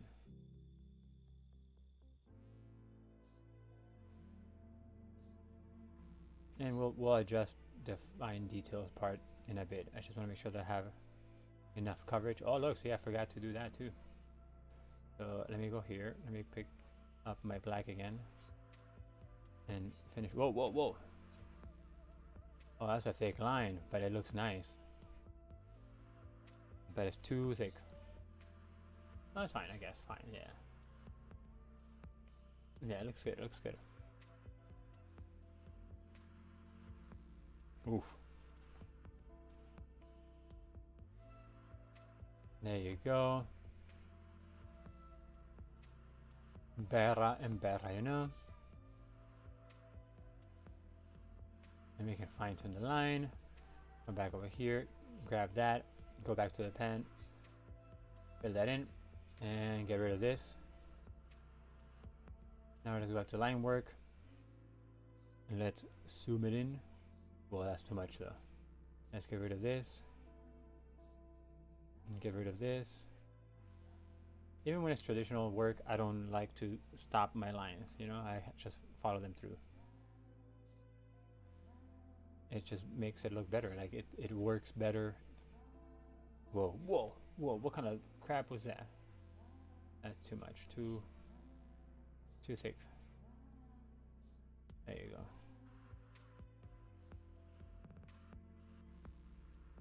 There you go. Let me see what I have. Paste.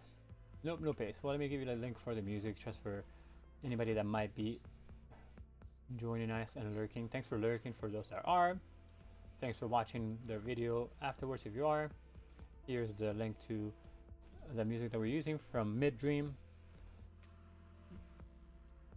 He's a dope musician, man, or sound sculptor as he says. Dope guy though. And it's completely this track list, and there's two more, so it's 3 total. There is like about 5 hours of just at DMCA free music. So if you need some music for your streaming or for anything that has to be done with like video work and the internet, use his music if you want, but give him credit, you know? And toss him a coin or two. But because, you know, you gotta help out the creative people. The saying starving artist is not a thing only because it's funny, it's because it's true, you know? We don't have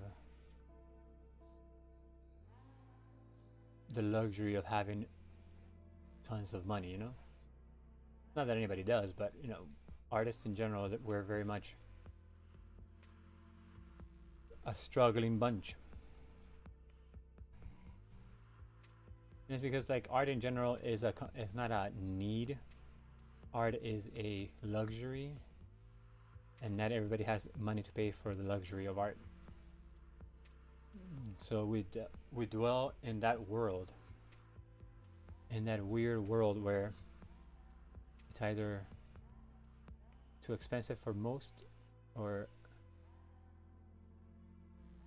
in obscurity, you know?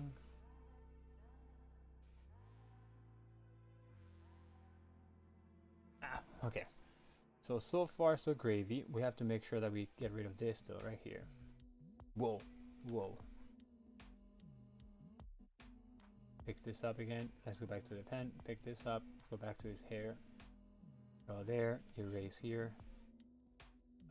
Draw there again, because I don't know why that didn't color properly, but it didn't.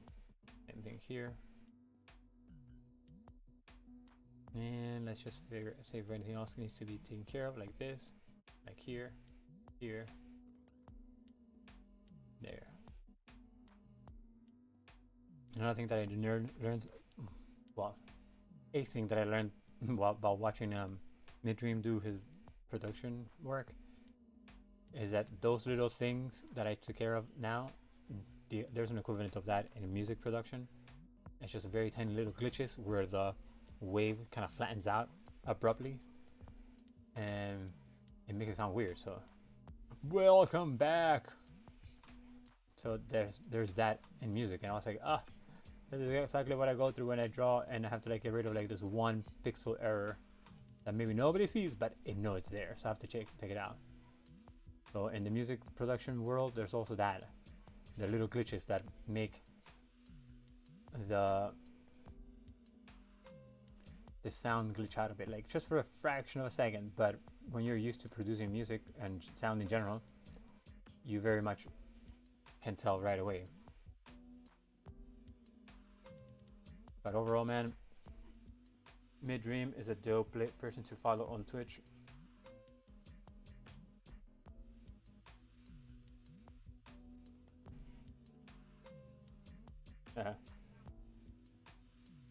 All right, so let's keep on fine-tuning these things. See, these are fine-tuning little tidbits that, whoa, undo. For better or worse, most people won't ever notice these little things right here, like this. Nobody's gonna be paying that much attention. Not even other artists, but you know, when you know they're there, you know they're there. So you have to be sure that you take them out, just in case somebody does notice. You're like, but I took it out. I got this. You know? That's one thing that I noticed when I started being more public with my work, is that even amongst artists, not everybody picks up everybody's mistakes. Most of the time, it's only you that's just struggling. What I ask you for? Oh, what kind of drawings? What kind of commissions are you working on? Like, can you show? Can you tell? You don't have to show if you don't want to, but like, what is that you're drawing for commission? I was curious to know what you were doing. There you go. Hair color.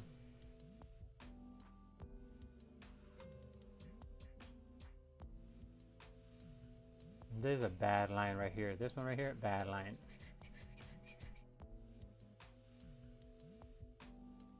Bad line. That's another bad line, but we're gonna make it look good. Just because I don't want to take off the line, I want to make it thicker. So same thing here. We're gonna add another line here.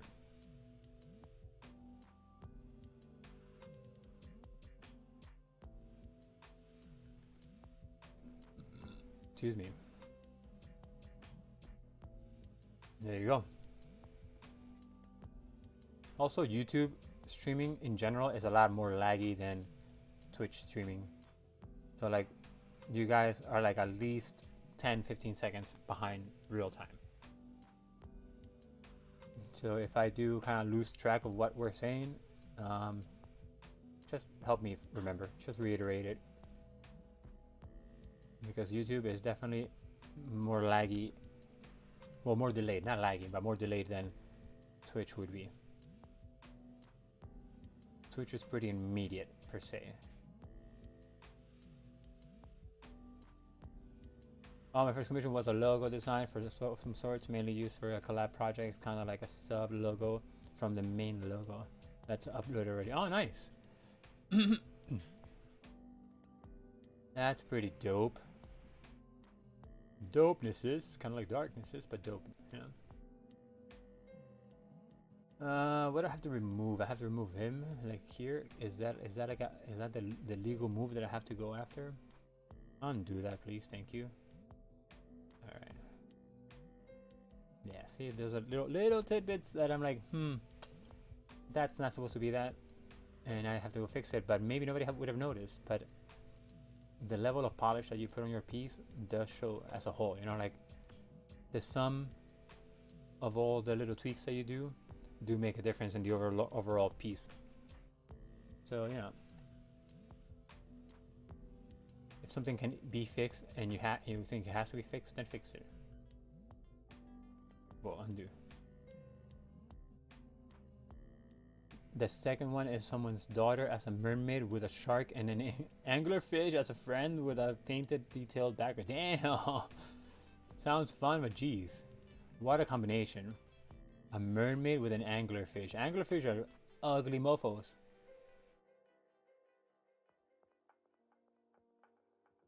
They're cool, but they're ugly as AF, you know? Ugly AF.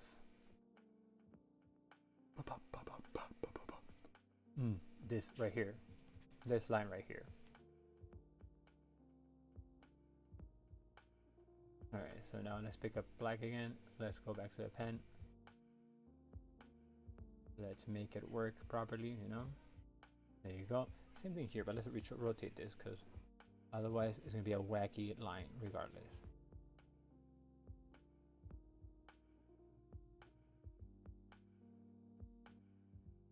Yeah, anglerfishes, yeah, man. They're terrifying. And they're way bigger than they make them seem on like TV and stuff. They're so huge, man. They're huge mofos. Ginormous, if you will. Ginormous. Not ginormous, but they're pretty damn big. Not like huge. They're huge. Yeah, I stand by what I said. They're huge. If you look at the size comparison of anglerfish to human people, they're big. Rotating. I'm like, what am I doing?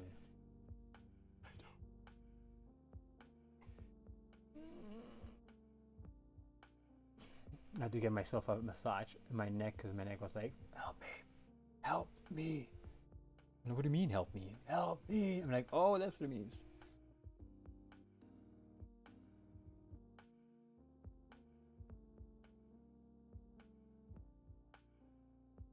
Nice, touche. That's a good shot, good size. Flounder is a good size. Whoa, whoa, what are we doing? Yeah, because otherwise those are humongous mofungos. Big mofungos, mofingos. There you go. Because I want the lines for the hair to be sharp, you know? I don't want a blunt edge. A blunt edge? No, thank you. Now, if a blunt gives me an edge, hey, you know? There you go. Much better, molto bene, no? Nice, squeaky, squeaky, squeaky, squeaky cleaner here, squeaky, squeaky cleaner there, squeaky, squeaky clean over here. And not so much squeaky, but I have to Put that there.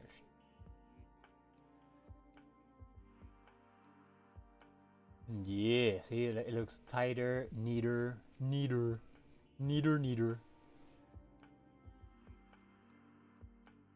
Because all these lines were made kind of like loosey-goosey, so they need to be refined so that they can have a cleaner look, you know?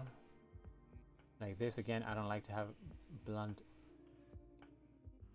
line endings. They have to be sharpy. You know? They have to be like this. Damn. No sharpiness, no bueno. Sharpiness, mucho bueno.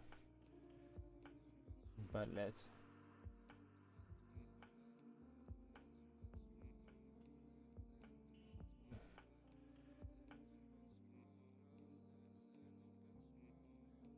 Oh, that's a bad line in general. Let's get rid of it. Let's get rid of it all. All of it.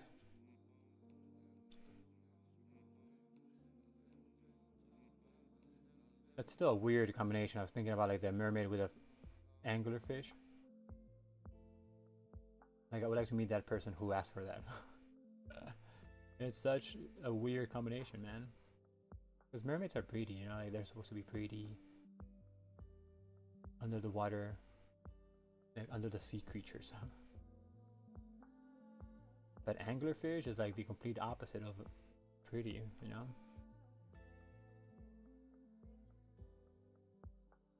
That's a bold move to have like, hey, I want to be a mermaid and an anglerfish has to be my friend. Huh? I would have given them a blink. Excuse me? Come again? Anglerfish, you know what they are? Yeah, no, I know what they are. But why? Like I would expect a specific reason why an anglerfish, you know? Alright, so there you go.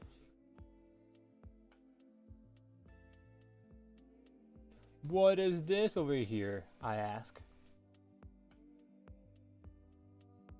What? Where are you from? There. Oh, that's from you. Alright. Let's save Yar. Because we have to save Yar, you know? Just because I want to make sure that these lines for his beard area are like the best they can be. Because if not, it's gonna be wait. What? No, undo.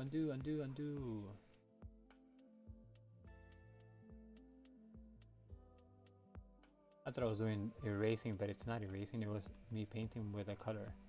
Alright, get out again. This is way too bad. This is too thick. Yeah, I mean, hey, listen, I'm not gonna judge. It's just very like odd, you know? It's like an odd combination of imagery.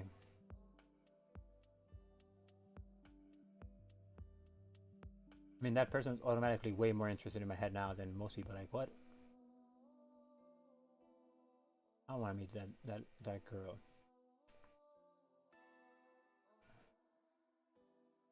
Like, tell me, what do you like about anglerfishes? Fishies. Because anglerfishes are far from cute. I like them though. They're cool. I like them a lot. There you go. Better lines for better results. Call 1-800-BETTER-LINES.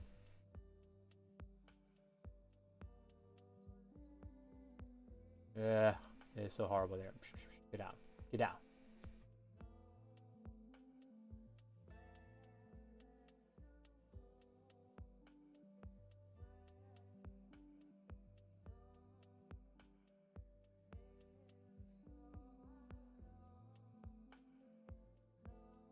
Yeah, these are bad in general because they're too thick in certain areas where they shouldn't be thick, and it just detracts from the feel of it. That one's kind of cool, but it's still get out. Get out. Get.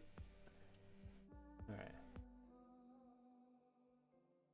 So now we can do this and just kind of play around with it, make it a bit more defined. You know, it just looks way better already.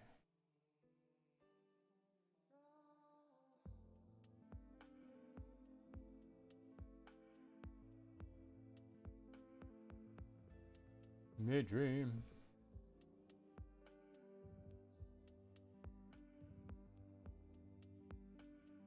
Alright, so yeah, sure. Let's do that there. Let's do this here. See how horrible this line is right here? These lines are terrible. Terrible lines. Mucho terrible. Like, this is not supposed to be like that. This is not supposed to be like that. You know? Because these lines here were very sketchy done. Like, from the get-go, they were very sketchy. And now I have to go in and just redo them really quick. You know? And that's one of the cool things about like digital art, is that you don't have to be so precious with everything you do, because it's just either you move it with your lasso tool selection, you know, or you can just redo it really quickly at any point of the work. Actually, depends on what you're working on. But like this type of work, you can go back in at any point and just kind of like undo stuff.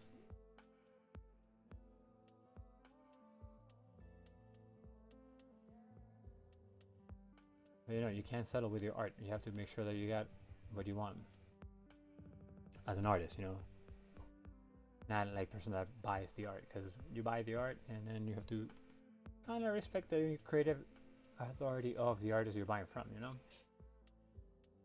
Unless you're doing a commission, like when you're like, hey, I want you to draw me like this, then sure, by all means. But if you're buying a piece that an artist made on their own, can't be too picky, man. That's like, bro, you decided to buy this. I didn't make it for you. Like, I appreciate that you're buying it, but at the end of the day, you did it under your own volition. It was your own prerogative that made you buy this. Like, working retail, I realized that a lot of people think that they're owed something because they chose to go to a store. Like, bro, I appreciate that you came here, but nobody asked you. Nobody asked you to come. You came because you wanted to come here, whether it be because you wanted to be cool like other people or whatnot. Fine. But point still stands. Nobody asked you to come. Like, oh, what, really? You're not gonna give me anything? I'm like, why am I gonna give you something? Like, well, you just realized you're a customer. I'm like, did I though? Did I?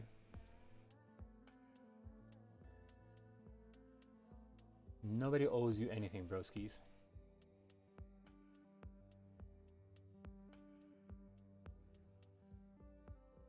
Much better, man. See? Much better.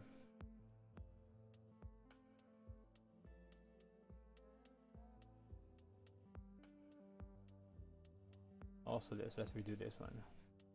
Because they have to be these thick lines, but these are like unruly thick. Like not like something that I want to have on my drawing, you know?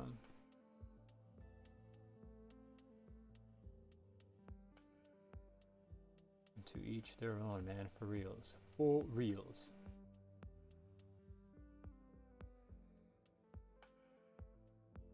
Alright, much better. Much better. Squeegee.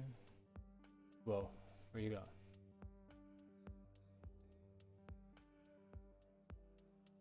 This one right here too, and this right here. Alright, let's zoom out. Zoom it out. Let's go back to this one. This one. Yeah, see, much better line. So much better. It just looks so much nicer now. Like, cleaner. Alright, so now let's do the same for this part of the head faces. The faces. A lot of art is this. This is like a lot of art. Just making sure that little details look right. And by themselves, they're very, very tiny, but like the sum of them all makes a difference. It's like, oh yeah, this looks nice. Huh? I can dig it. Dig it. I know. Let's get rid of that. Let's get rid of this. Alright. That's fine.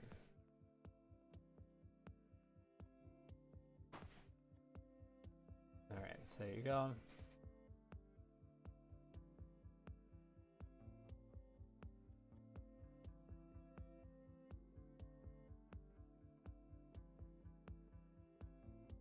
So much nicer now. Look at that.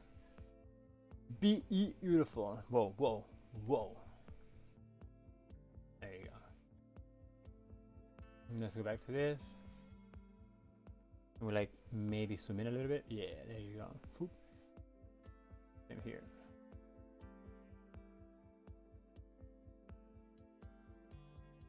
Let's finish this up here. Yeah.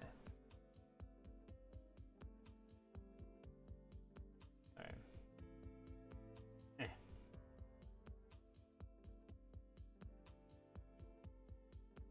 Alright. Let me see now. Let me see. What else do we have to like tweak in the faces? This is here. This area right here. Yeah, because this is fine. This is fine. These are fine. Here is fine. But this over here, messy. Not a good messy either, you know. It has to be like a better, more controlled kind of like shape and whatnot. And whatchamacallits, you know. Especially since like this Dracula is very much imposing, you know, and it calls attention. So if you're gonna have something that calls attention, you better believe you're gonna be sure that it looks good.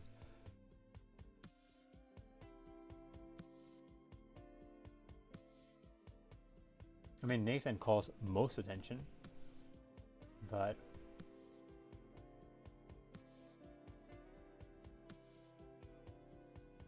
Dracula is bigger than Nathan, so.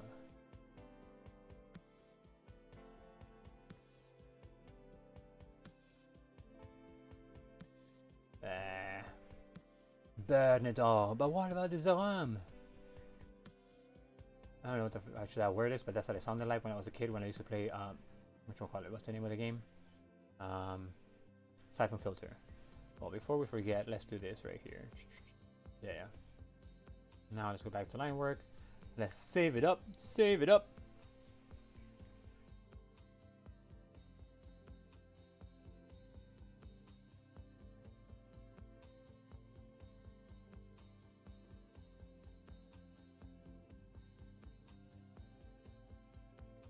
Whoa, what was that, you know?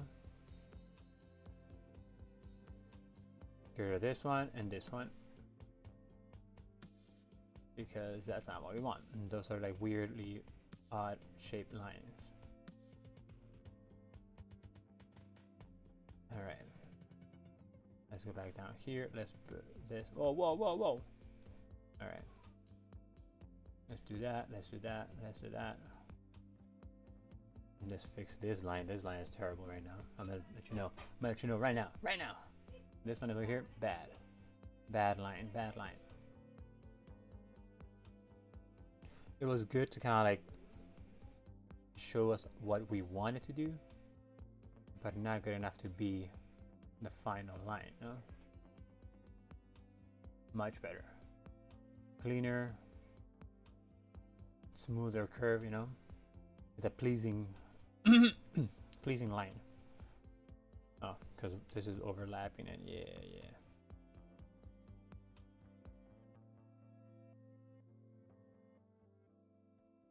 Alright, so now let's go back to the line work. Let's put black on the line. Close it up here. Boom, that's enough. Where did I see it? This one right here. Boom, that's enough. And this we have to make sure that it's not see-through here. Treat. Yeah.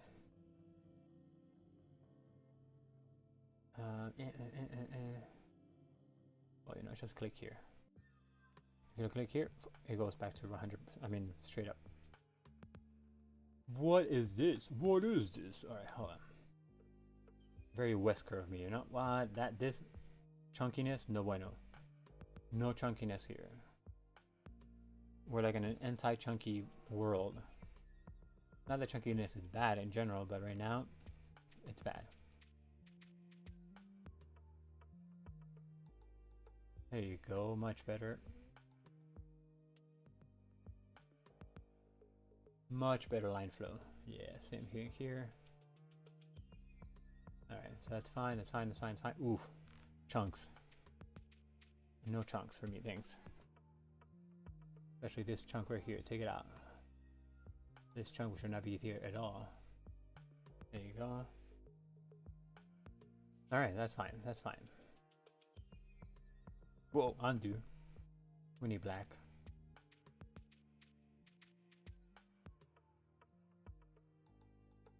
Sure. Sure. There you go.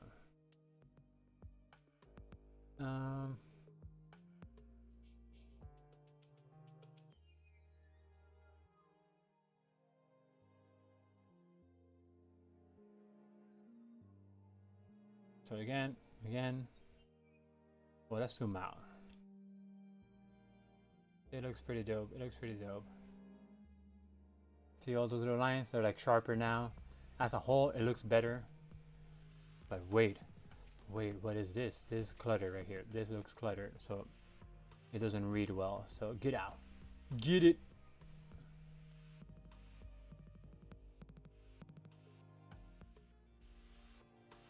No clutter on my watch, you know? Ooh, that's a chunky line. What's wrong with this line? Alright.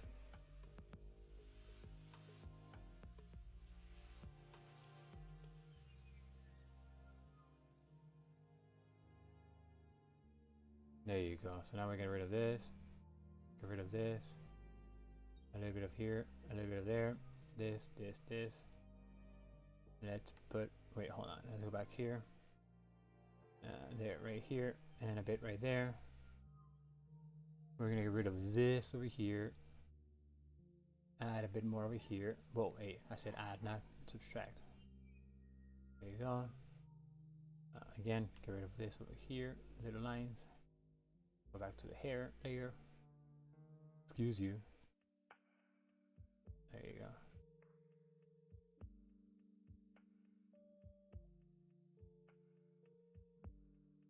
Go back to the skin. Let's get rid of this. No, undo. That was not getting rid of it. It was me coloring. So let's go back here again.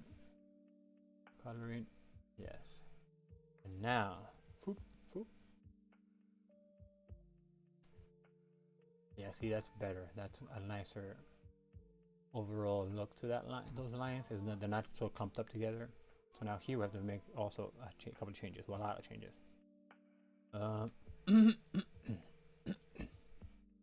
Excuse me. All right.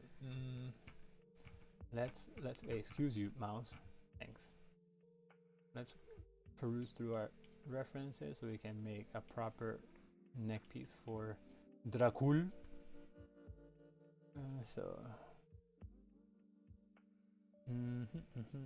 Well, what is this?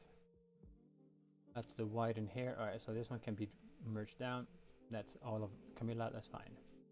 As long as we have like each character in their own layer, it's fine. So Camilla is on her own layer. Dracul has to be in his own layer. So let's merge that up. So now there's all of Dracula. Oh, and the eyebrow. All right, so that's all of Dracula. Yep. Perfect.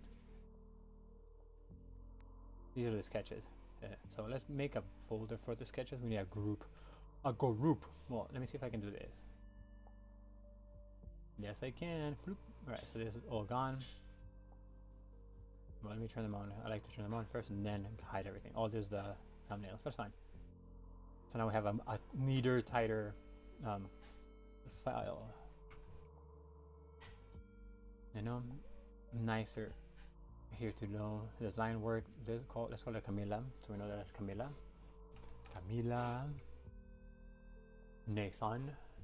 Nathan. These can be merged because these are top castle. Well, it's castle BG because it's a background element, so put castle BG. And this is Dracul. Or Vladimir Tepesh. Dracul, I put actually Dracul, not Dracula, let's put Dracula. Boom. Alright, so now it's easier to find what we're working on and where we're working. You know, Camilla, Nathan, Castle BG, line work. It's just everything. Alright. But we definitely have to make sure that this looks fine because this is not cool. This is like a cop-out right there.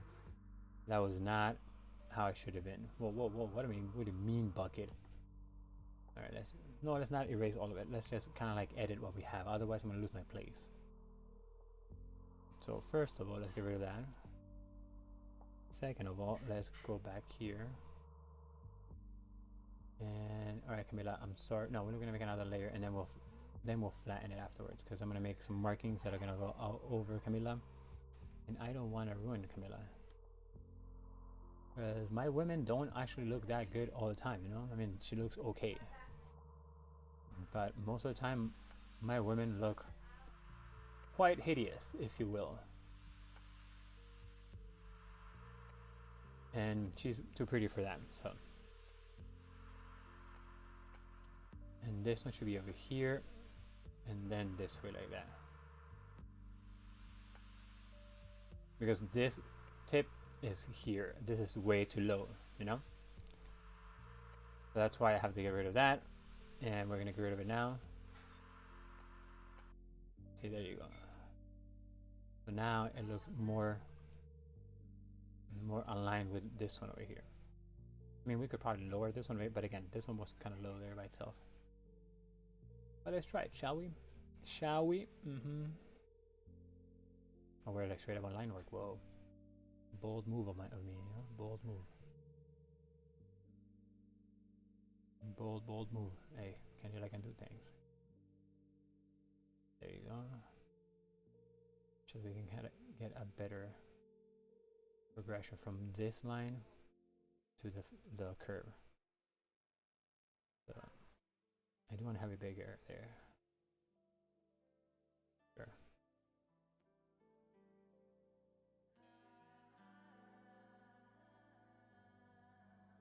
All right. So remember, this we're on the actual layer. What is this? What is this? All right, so that's fine. Let me just get rid of this part right here, though, because we no longer need it. Over there. Left that. We're gonna get rid of this. Finesse this line a bit more. Yeah. All right. All right. So already it looks a bit nicer. Very little change, but trust me, it just works better right now.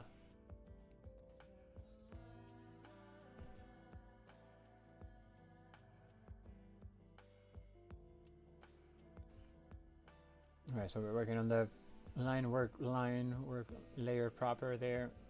Let me merge this one down. Let's get rid of this line over here. Not even the line. Ooh, see, Camila. No, undo. Sorry. This is why. This is why. Because Camila's finger was right there, so we lost the finger. And that's not what I wanted. I didn't want to lose Camila's finger. Because they're tiny enough, man.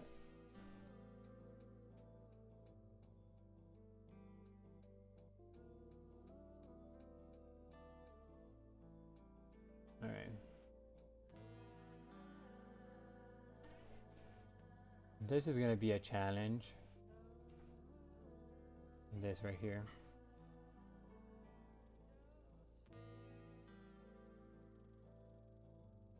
There you go. So we know where that line goes through, you know? It goes through here and there. So now, what we're going to do is just erase what overlaps Camila's face. And her arm. And her arm over here. Okay,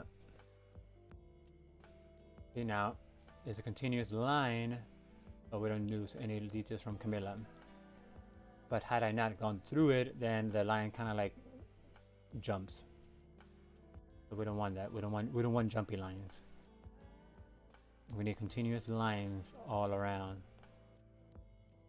You don't want tangents, but you definitely want your lines to be as flowy as possible, like a good flow of lines. Like this curve, it's nice. See, like it has a nice flow. Like that's a nice flow curve. This is a bad flow curve, you know. So good flow, crappy flow. You know.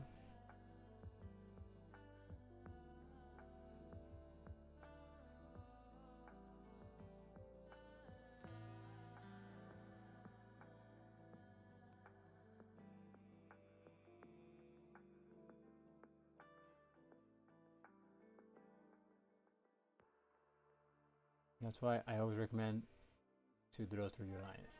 Draw through. Draw through. And with digital art, it's so easy though. If you don't do it, that's just like, what's your excuse, you know? I do it with pen and paper. I'm not gonna do it here? Come on. Come on! Come if anybody played Tenchu, that's where it's from. Come on! As the Lord Goda. In the first stage, when he's trying to like take advantage of this girl. He's been a dirty, dirty old man.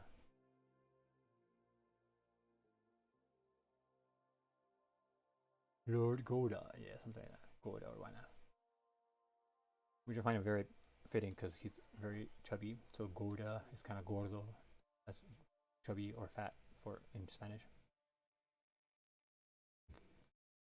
Okay. No, let's not do it on line work. We're gonna do it on top. Oh, did we finish that one track? Yes, we did. No, YouTube thinks that we're done. We're not done, YouTube.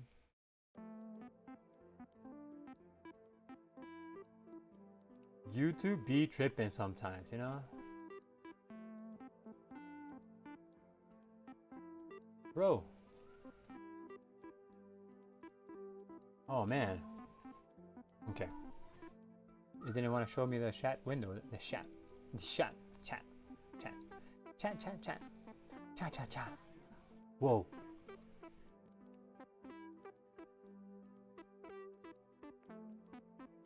Oh man, what the hell had happened there? I had merged stuff? No, man. Alright, let's save before you go title whack.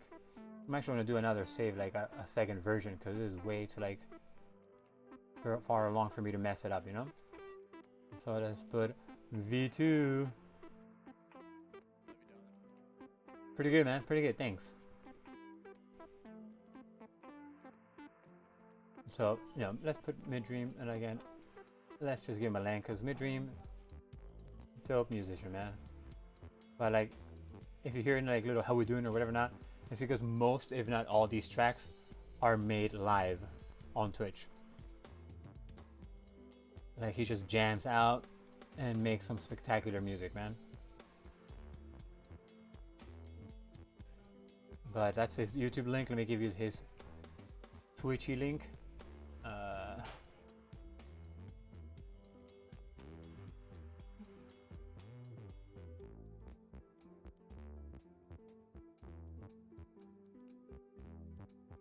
Is he live?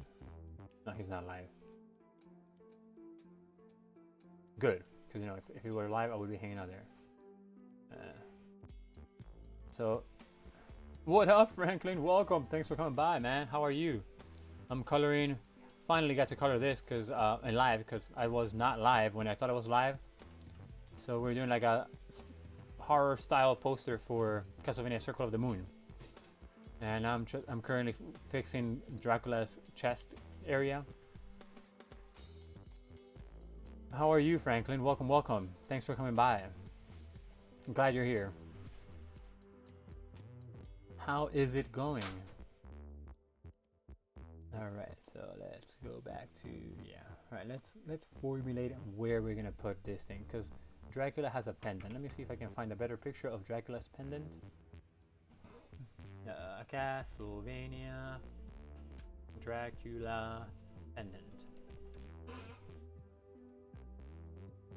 I don't want a fan-made pendant. I want to know what he's wearing in his actual game pendant, you know?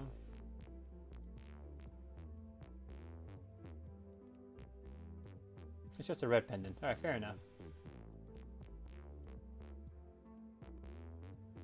Man. I thought it was gonna be something cooler, but no. Glad to know, glad to hear, man. I'm glad you're doing all good. What have you been up to? Have you made any cool artwork? Because you know you also are a fellow artist. Sure. If you have anything that you've worked on, please feel free to share the link on the chat, and you know, we'll give it a look. Otherwise, thanks for being here. Feel free to ask any questions, make any comments. It's all good here, all gravy.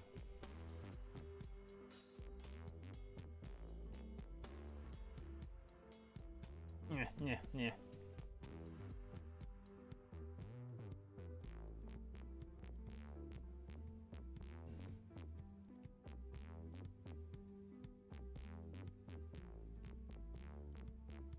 Alright, so now I'm just kind of making a pendant on him. It looks like an eye or a lip in the key art that I'm looking at. It looks like a weird, some look. So you can see what I'm talking about. This area here, see? So it has like this kind of brooch on him. So I don't know what the hell it looks like in reality because it's way too blurry, and I try to look for one right now, but I was like, you know what? Forget it. Too much time wasted for nothing. So we're gonna just kind of like finagle a pendant for Dracula. Make it look as good as we can. You know?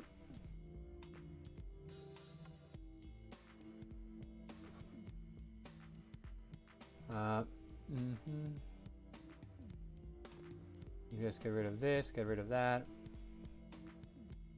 Yeah. Alright, so now we'll start sculpting the actual pendant for him with a cleaner canvas, you know, because it was a mess right now. It was a mess. So we had to clean the mess. Otherwise, I wouldn't have known what line to follow. Like I get confused sometimes. If I get too many lines, like I think I'm following a line, like I'm like, yeah, I'm gonna follow this line, but there's a line right here. Then my hand is following this one while my eye is following this one, and then neither I nor my eye gets what I want. So it's like, you know what? No.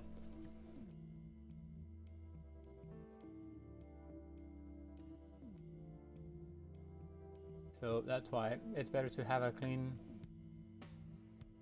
canvas area.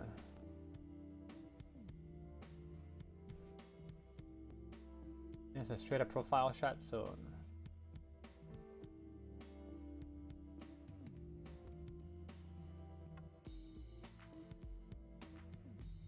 there you go. Camilla is supposed to be standing on like the steps of the throne room.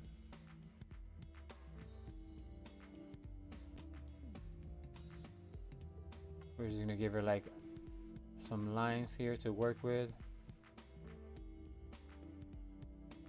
and then it has to go kind of like down and then across, and then down and then across. Same thing here, down and across, because she's supposed to be like in the throne room, you know. So then the throne would be where Dracula is. You know, it's like kind of placement that signifies something if you're like keen on looking, you know.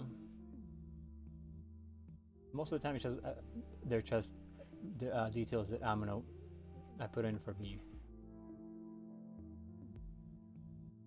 Oh my goodness! Can you like not? Thank you.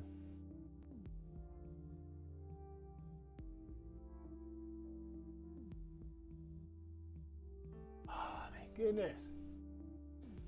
Why can't you just give me like a straight line? Like I don't want to like straighten it myself. I want it to be straight on its own. Like I have to like straighten it. No, man.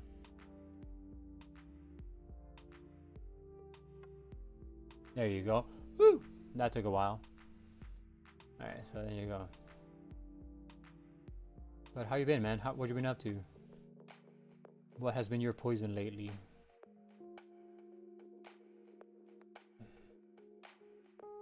And once again, Franklin, thanks for coming by, man.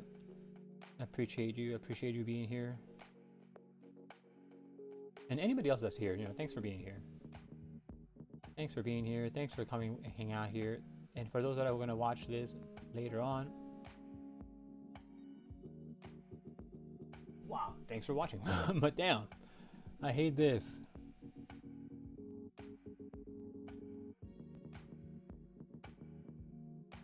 Because it doesn't stay straight. So then when I go, like the pen hovers on the tablet and it's straight there. But when I go press down, it can move, and then that's it. It's like it screws it up. You know, I'm used to like the Photoshop. If it's just you hold shift, it's just a straight line. That's it. But no, not here, not here. All right, let's erase this on the original line work.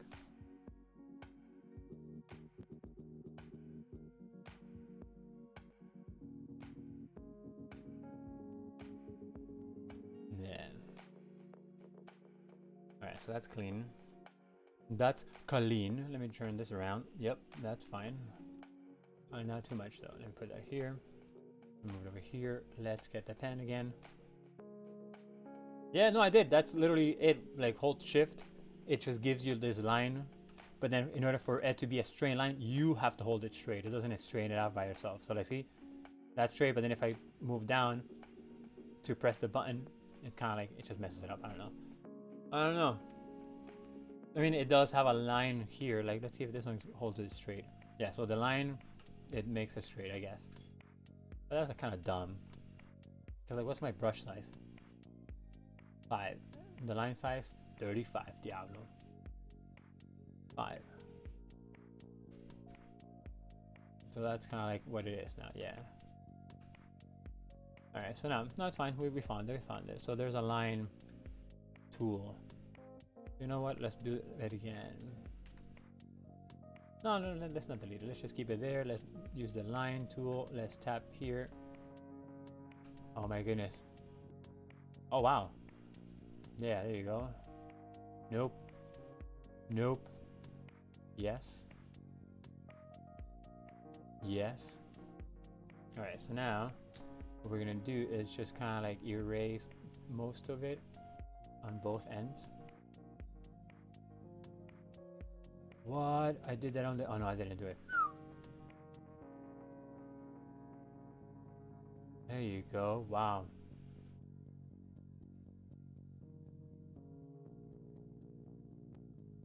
Yeah, so I had to like kind of delete most of it. Ah, damn, I erased something there, but I'll fix it. I'll fix it. Poop. Poop. Yeah. And now let's get rid of the ones that are on top of Camila. And this too, because this is the inside of the dress. I have to remember that. That's not a background. That's part of her dress, just the inside of it.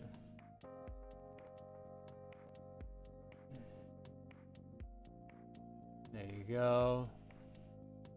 Bam. So let me actually finesse, but let me actually fix this right here. So otherwise I'm gonna get lost. I'm gonna think that's background, but it's not background. It's supposed to be Camilla's inner dress part. So let's just block it out and give it like a very dark burgundy tone, you know? So like kind of like this, yeah. And let's put it underneath Camilla before we actually commit to it, so that way we can kind of make sure that it doesn't overlap what's there. Perfetto, that's what I want. Yep, so that's good. Now Camilla, oh no, what did I do? Alright, yeah, no. Totally deselect, select Camilla, and then merge that to Camilla. Yes. Alright.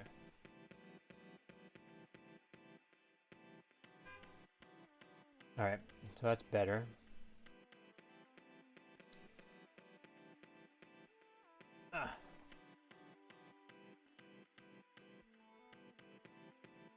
Ooh, almost deleted Camilla's work. Oh my gosh, my gosh.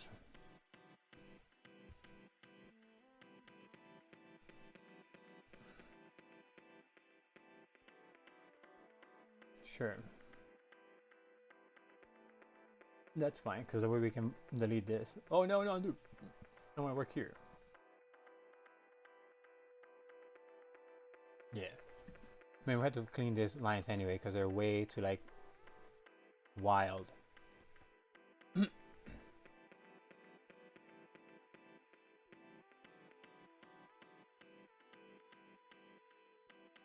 Alright, so there you go. We're getting there, Alright, so let me go back to line work, get rid of this right here. Anything that's here gets rid of. Yep, same thing here. Let me get rid of anything that's here on the original. Now we can worry about this. Making this also smoother. And that's from the line work, so let's get rid of that. This line work, yeah, right. So let's get rid of this line in general. Just because I don't like it. And what's here? Oh, that's his skin, yeah, because he's pale. He's one pale mofo. This is, okay, we're not online. As long as we're not on the line work, it's fine. That was part of line works, but let's get rid of that. There you go.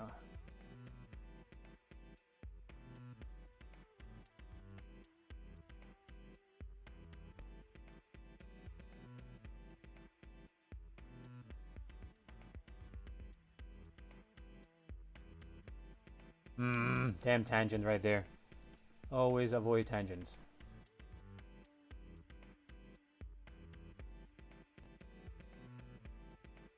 Even if you think you can't, avoid it. Make something up. But tangents are not cool. Because the fold of the glove was way too much in the same way of the neckline. So it's just it doesn't look good. Avoid tangents like the plague, you know?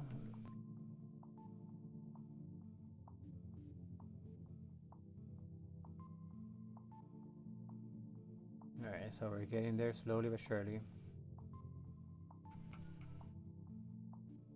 Hell yeah, they are. They're so obnoxious.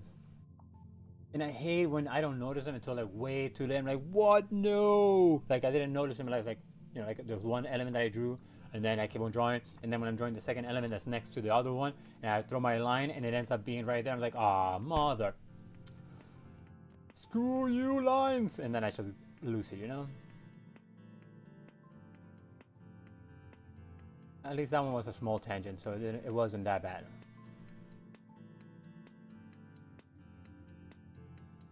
We were able to recover pretty quickly from that one. Because I've had tangents that have made me reposition things. You know? It's like, you son of a... I hate when that happens, when it's like a tangent that I have to actually move stuff around. Like, man, really? Fudge, man.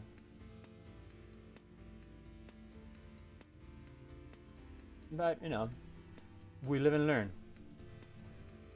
We live the art and we learn the art.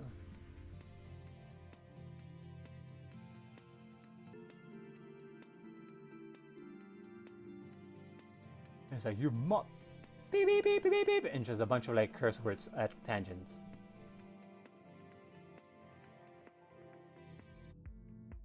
Wow, what was that? What was that? Oh. Sure. Not what I wanted, but okay. Like even this part right here is kind of questionable, but it's alright, you know? And yeah, it's fine. Alright, so the pendant doesn't have to be too involved, you know? It just has to be like a glowy stone. So I think that we have achieved that in like as far as like shape. So I don't have to like make it any more intriguing than this.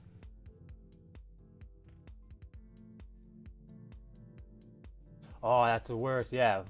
Noticing it when after you're done, like, hey world, look what I did. And then everybody's like, oh wow, pretty. But you know what, like the only other people that are gonna notice that is gonna be other artists. Otherwise, most people don't even know what a tangent might be. But yeah, I hate that too. When I post something like, yeah, awesome, I'm done, woo! And then I look at it and say, oh my gosh. What the beep, beep, beep, beep, beep. And I flip. But yeah, especially when you're like done with it. And again, most people that are gonna notice are just gonna be other artists. And even then people are gonna be like, ha. Just to kind of laugh it up. But it's still a pain in the culito.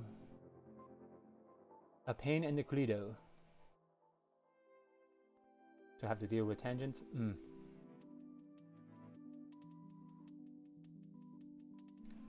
Alright, normal. Let's go here. Normal, normal.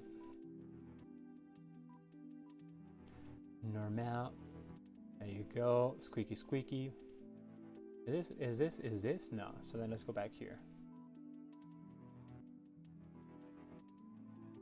Because like when I notice tangents on other people's work, I'm like, haha, haha. There's a tangent. I get it, you know? Just because I know how obnoxious they are, you know?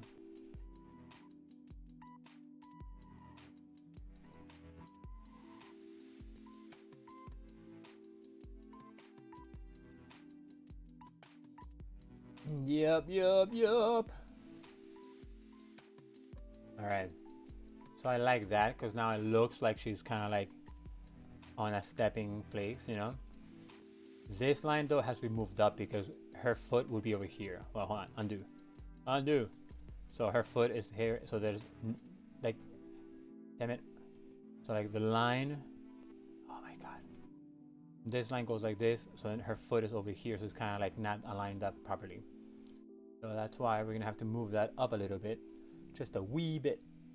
Because otherwise it just looks bad.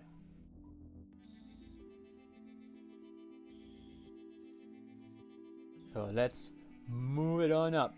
Give that foot some room, you know? See, there you go. Much better.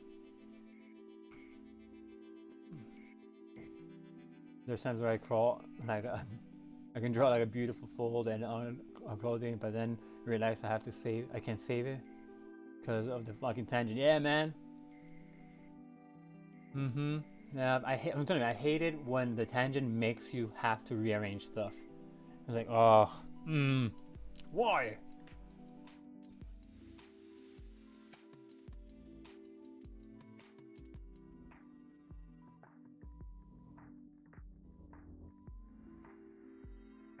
No bueno when they make you move stuff. Like this one's fine. So now see now the foot has room here.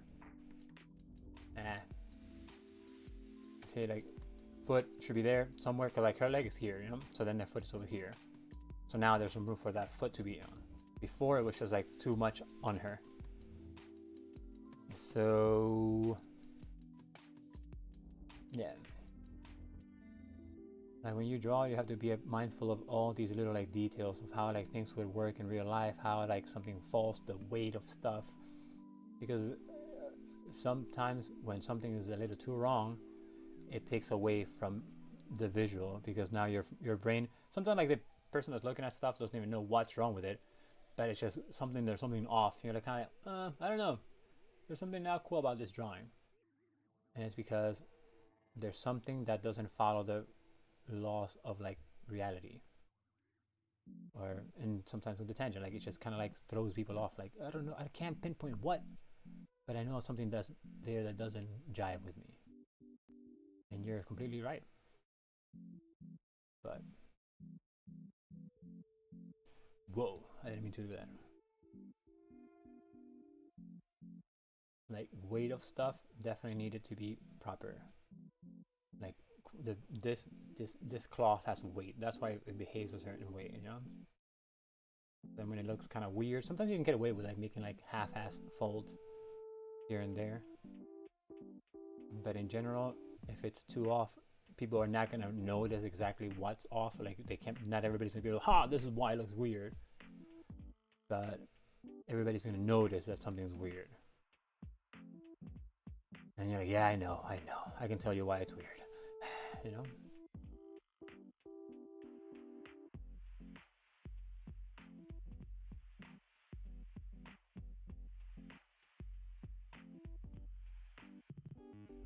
Some things more than others, but in general, that's why it's like, oh my god, why does it look weird? Like your brain knows it's something weird, but you don't know what that weird is.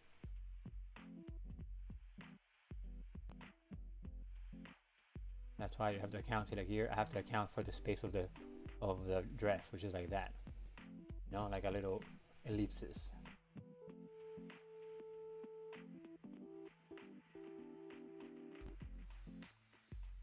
There you go.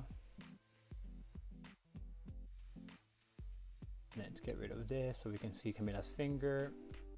Camilla's finger. There you go.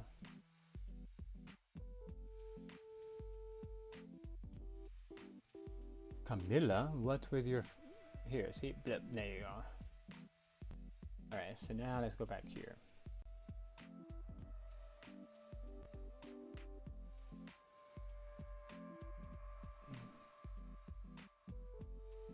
Yes. Yes.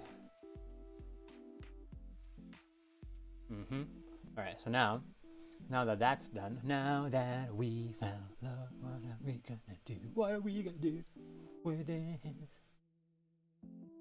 Now I'm more confident about, whoa, whoa, whoa, whoa. Not confident about doing that. That's not what was intended. But now we have this in a flat layer. So it's like all the line work, it's in the same layer.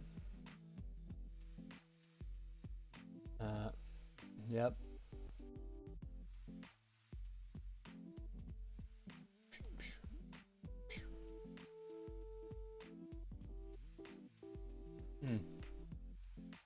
There you go.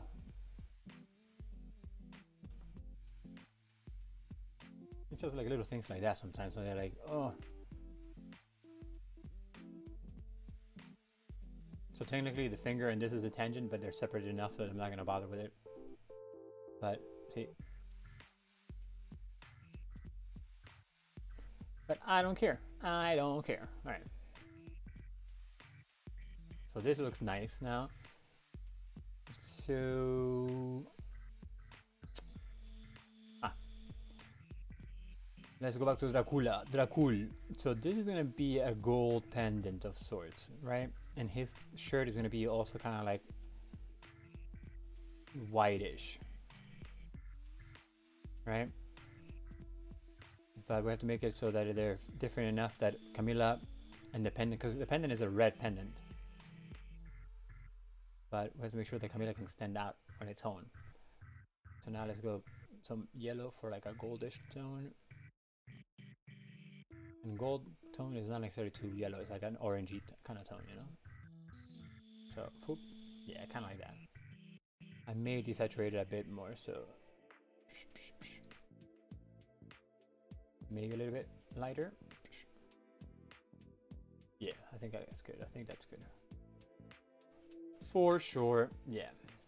So then his shirt is, in the drawing is flat white, like flat pure white. I'm gonna have to use a little bit of a tint to it, but on the blue side, so we can keep that coolness going. It's gonna be a very, very, very subtle tint, but it's there. But since like vampires are undead and they don't have any warmth in their body, which begs the question, how awkward is it to like sleep with a vampire, you know? Like their body's just cold. No, who am I kidding? I'm not gonna do all this. I'm just gonna like color the bottom. So like floop, floop, floop, floop, floop. We'll make another layer on the bottom.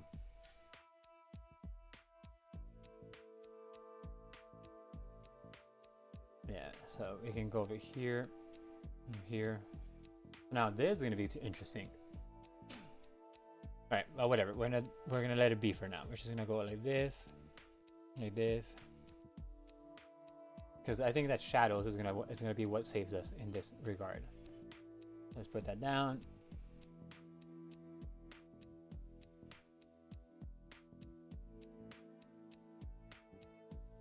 I mean, hey. So I'm just gonna leave that now for there. On its own layer, so if we have to recolor it, I can just do it easily. For now. Let's go back here though. I am gonna do the pendant on the top layer above the shirt though. This is gonna be more like a heavier on the brown tone red. So let's take out Camilla's red. Let's put it more towards the yellow. And so it's gonna be like when blood coagulates, right? Maybe not that much. Yeah, because then we can put like little shiny parts. But see, it's a different shade than Camilla's red. So that means that they're not gonna like bump each other up.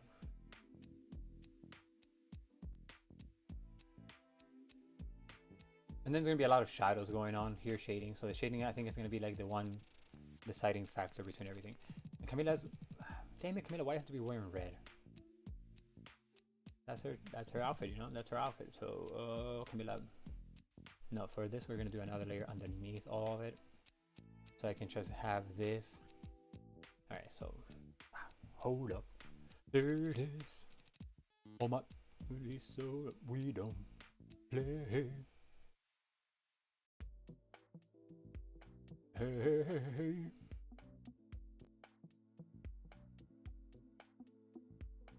Because I have to find a way to kind of like blend everything together. So they I might have to do some gradient work in some places, even though I don't like it. Not that I don't like it, but even though that's not the point that I wanted to do. But given that we have these kind of like shapes and contrasting figures, I may have to use some gradients, you know? Some of this stuff has to be gradient out. No, no, wait, God damn.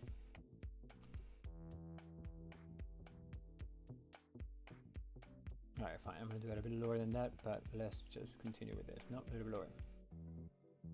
Nope, that's way too low.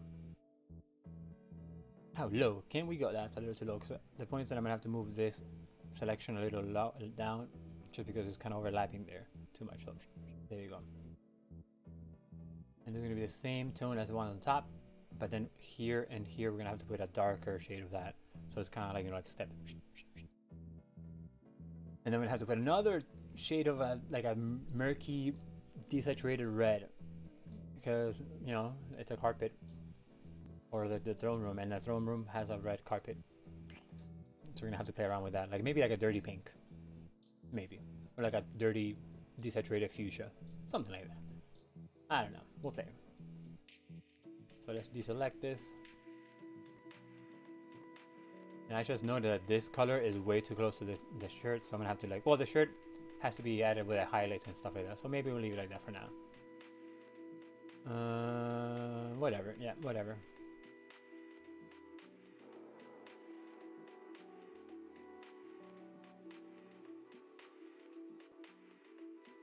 Nope. Sure. Alright, so now let's go darker, in the same tone but darker. In the same hue. Just a darker version of it. Foop, foop. Oh yeah, thanks for being here. I'll be here. Take your time. Alright. That's kind of working out. I scratch my hand with my beard.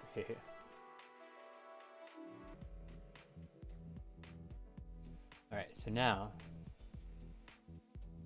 Wait. Deselect that. Nope.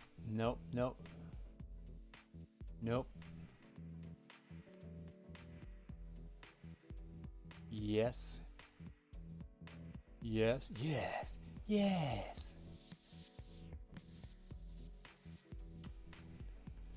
Perfetto. Okay, so now we're gonna do this one again. Bucket it up. Put that in there, deselect it, erase these other things. Hold on.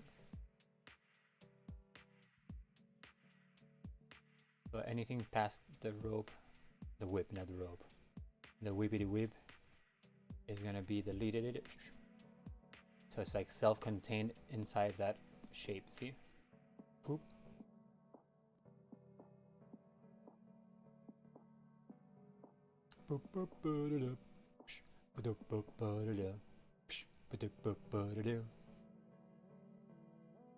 I may have to extend the lines though here, but again, this is going to be kind of shaded over here, so maybe not, but still we're going to put it in there just in case.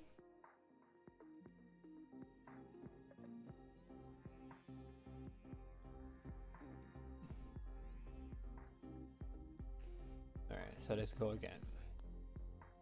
This is for the line work. Nope.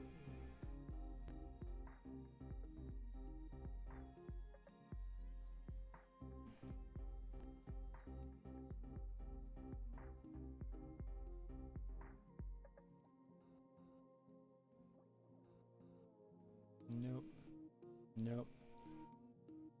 Fine. Yep.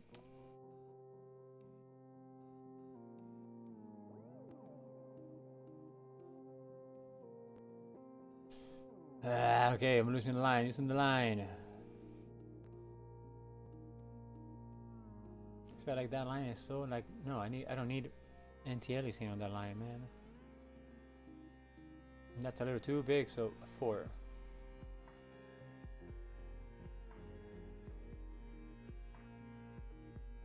Better. Nope. Yes. Same thing here. Nope.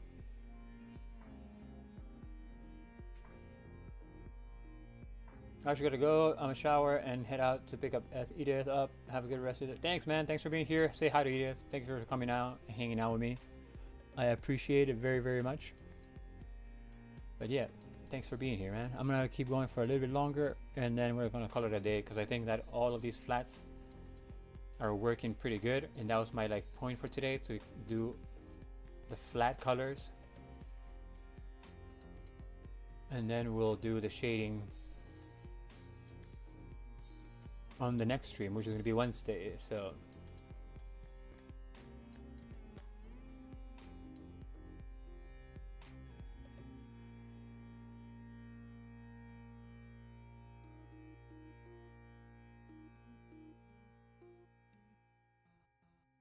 ba ba boo boo.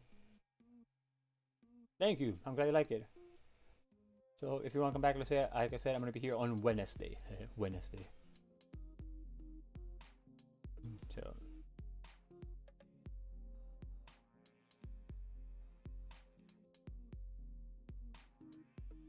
I put in a good 5 hours of work today. Yeah, like 5 hours, 4, 6, 5 hours. Let me see.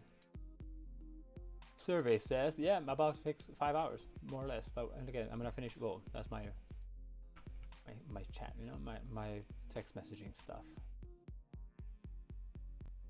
Why didn't you like show up? There you go. All right.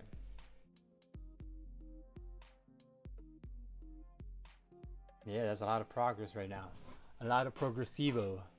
So far, so bueno. I like how it looks. I may add a bit of darker here, like a darker shade that's gonna come up to the whip here. But let's take this up a little bit. I mean, take it out a bit, like put it out further to the other side. So right here.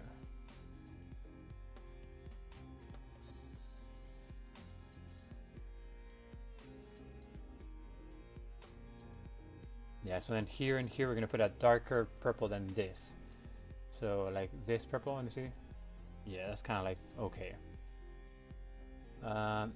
That's gonna be right above this. So let me make another layer here, and we're just gonna select here, here,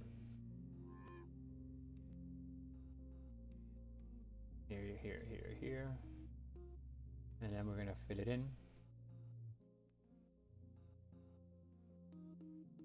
Maybe a little bit more saturated.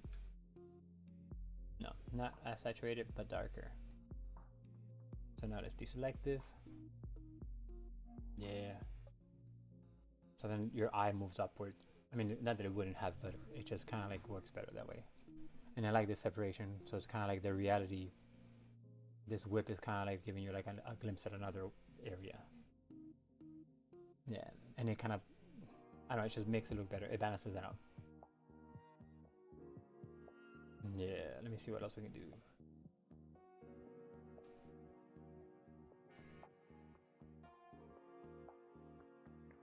Yeah, man, I mean, as far as like progress, it's good. It's a good thing, you know.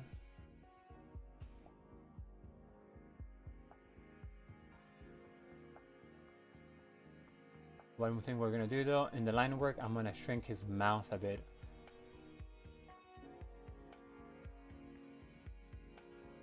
And maybe move it down a bit more and shrink it just a tad.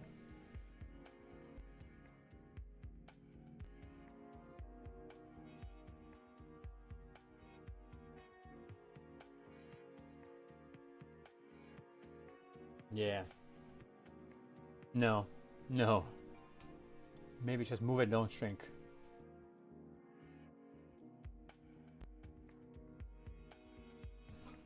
Yeah. Yeah.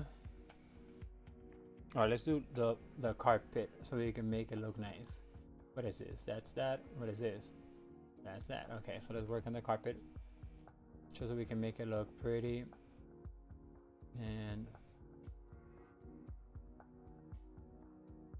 And it works out fine, you know, it looks better.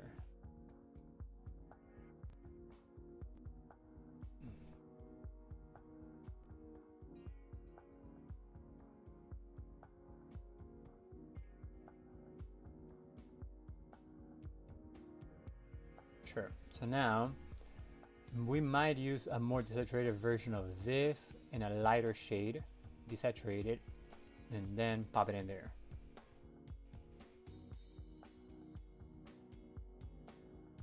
Maybe a little bit more up here, but darker. Yeah, I think I like that one. But you know what? Let's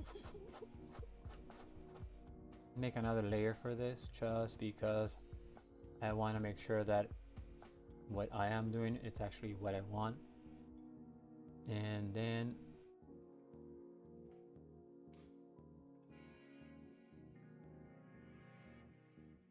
so now we have to use this part right here, right? Can I get out, please? Oh my god. What is this nonsense? I can't move that? Oh my goodness.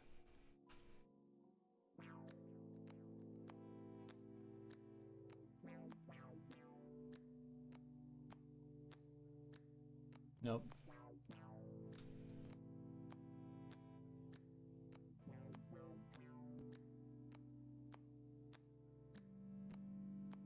Alright, so now we're gonna go darker with this over here, and then we're gonna fill it up.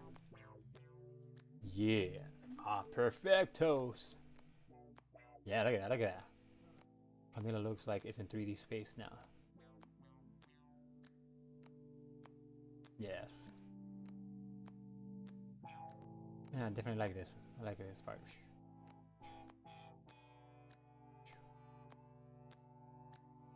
And like Camila commands enough attention, but it's not taken away from anything else because she's small. But like the red will grab your eye, but then when you're here, just this right here is gonna move your eye towards him, and then you're like, oh okay, and then follow around, you know. And then even if you don't look at Camila, you can look at Dracula, and then Dracula still has this line around it. So your eye will move regardless, which is fine, which is what we want. You always want to have your eye, the eye move around. You want to have some eye movement.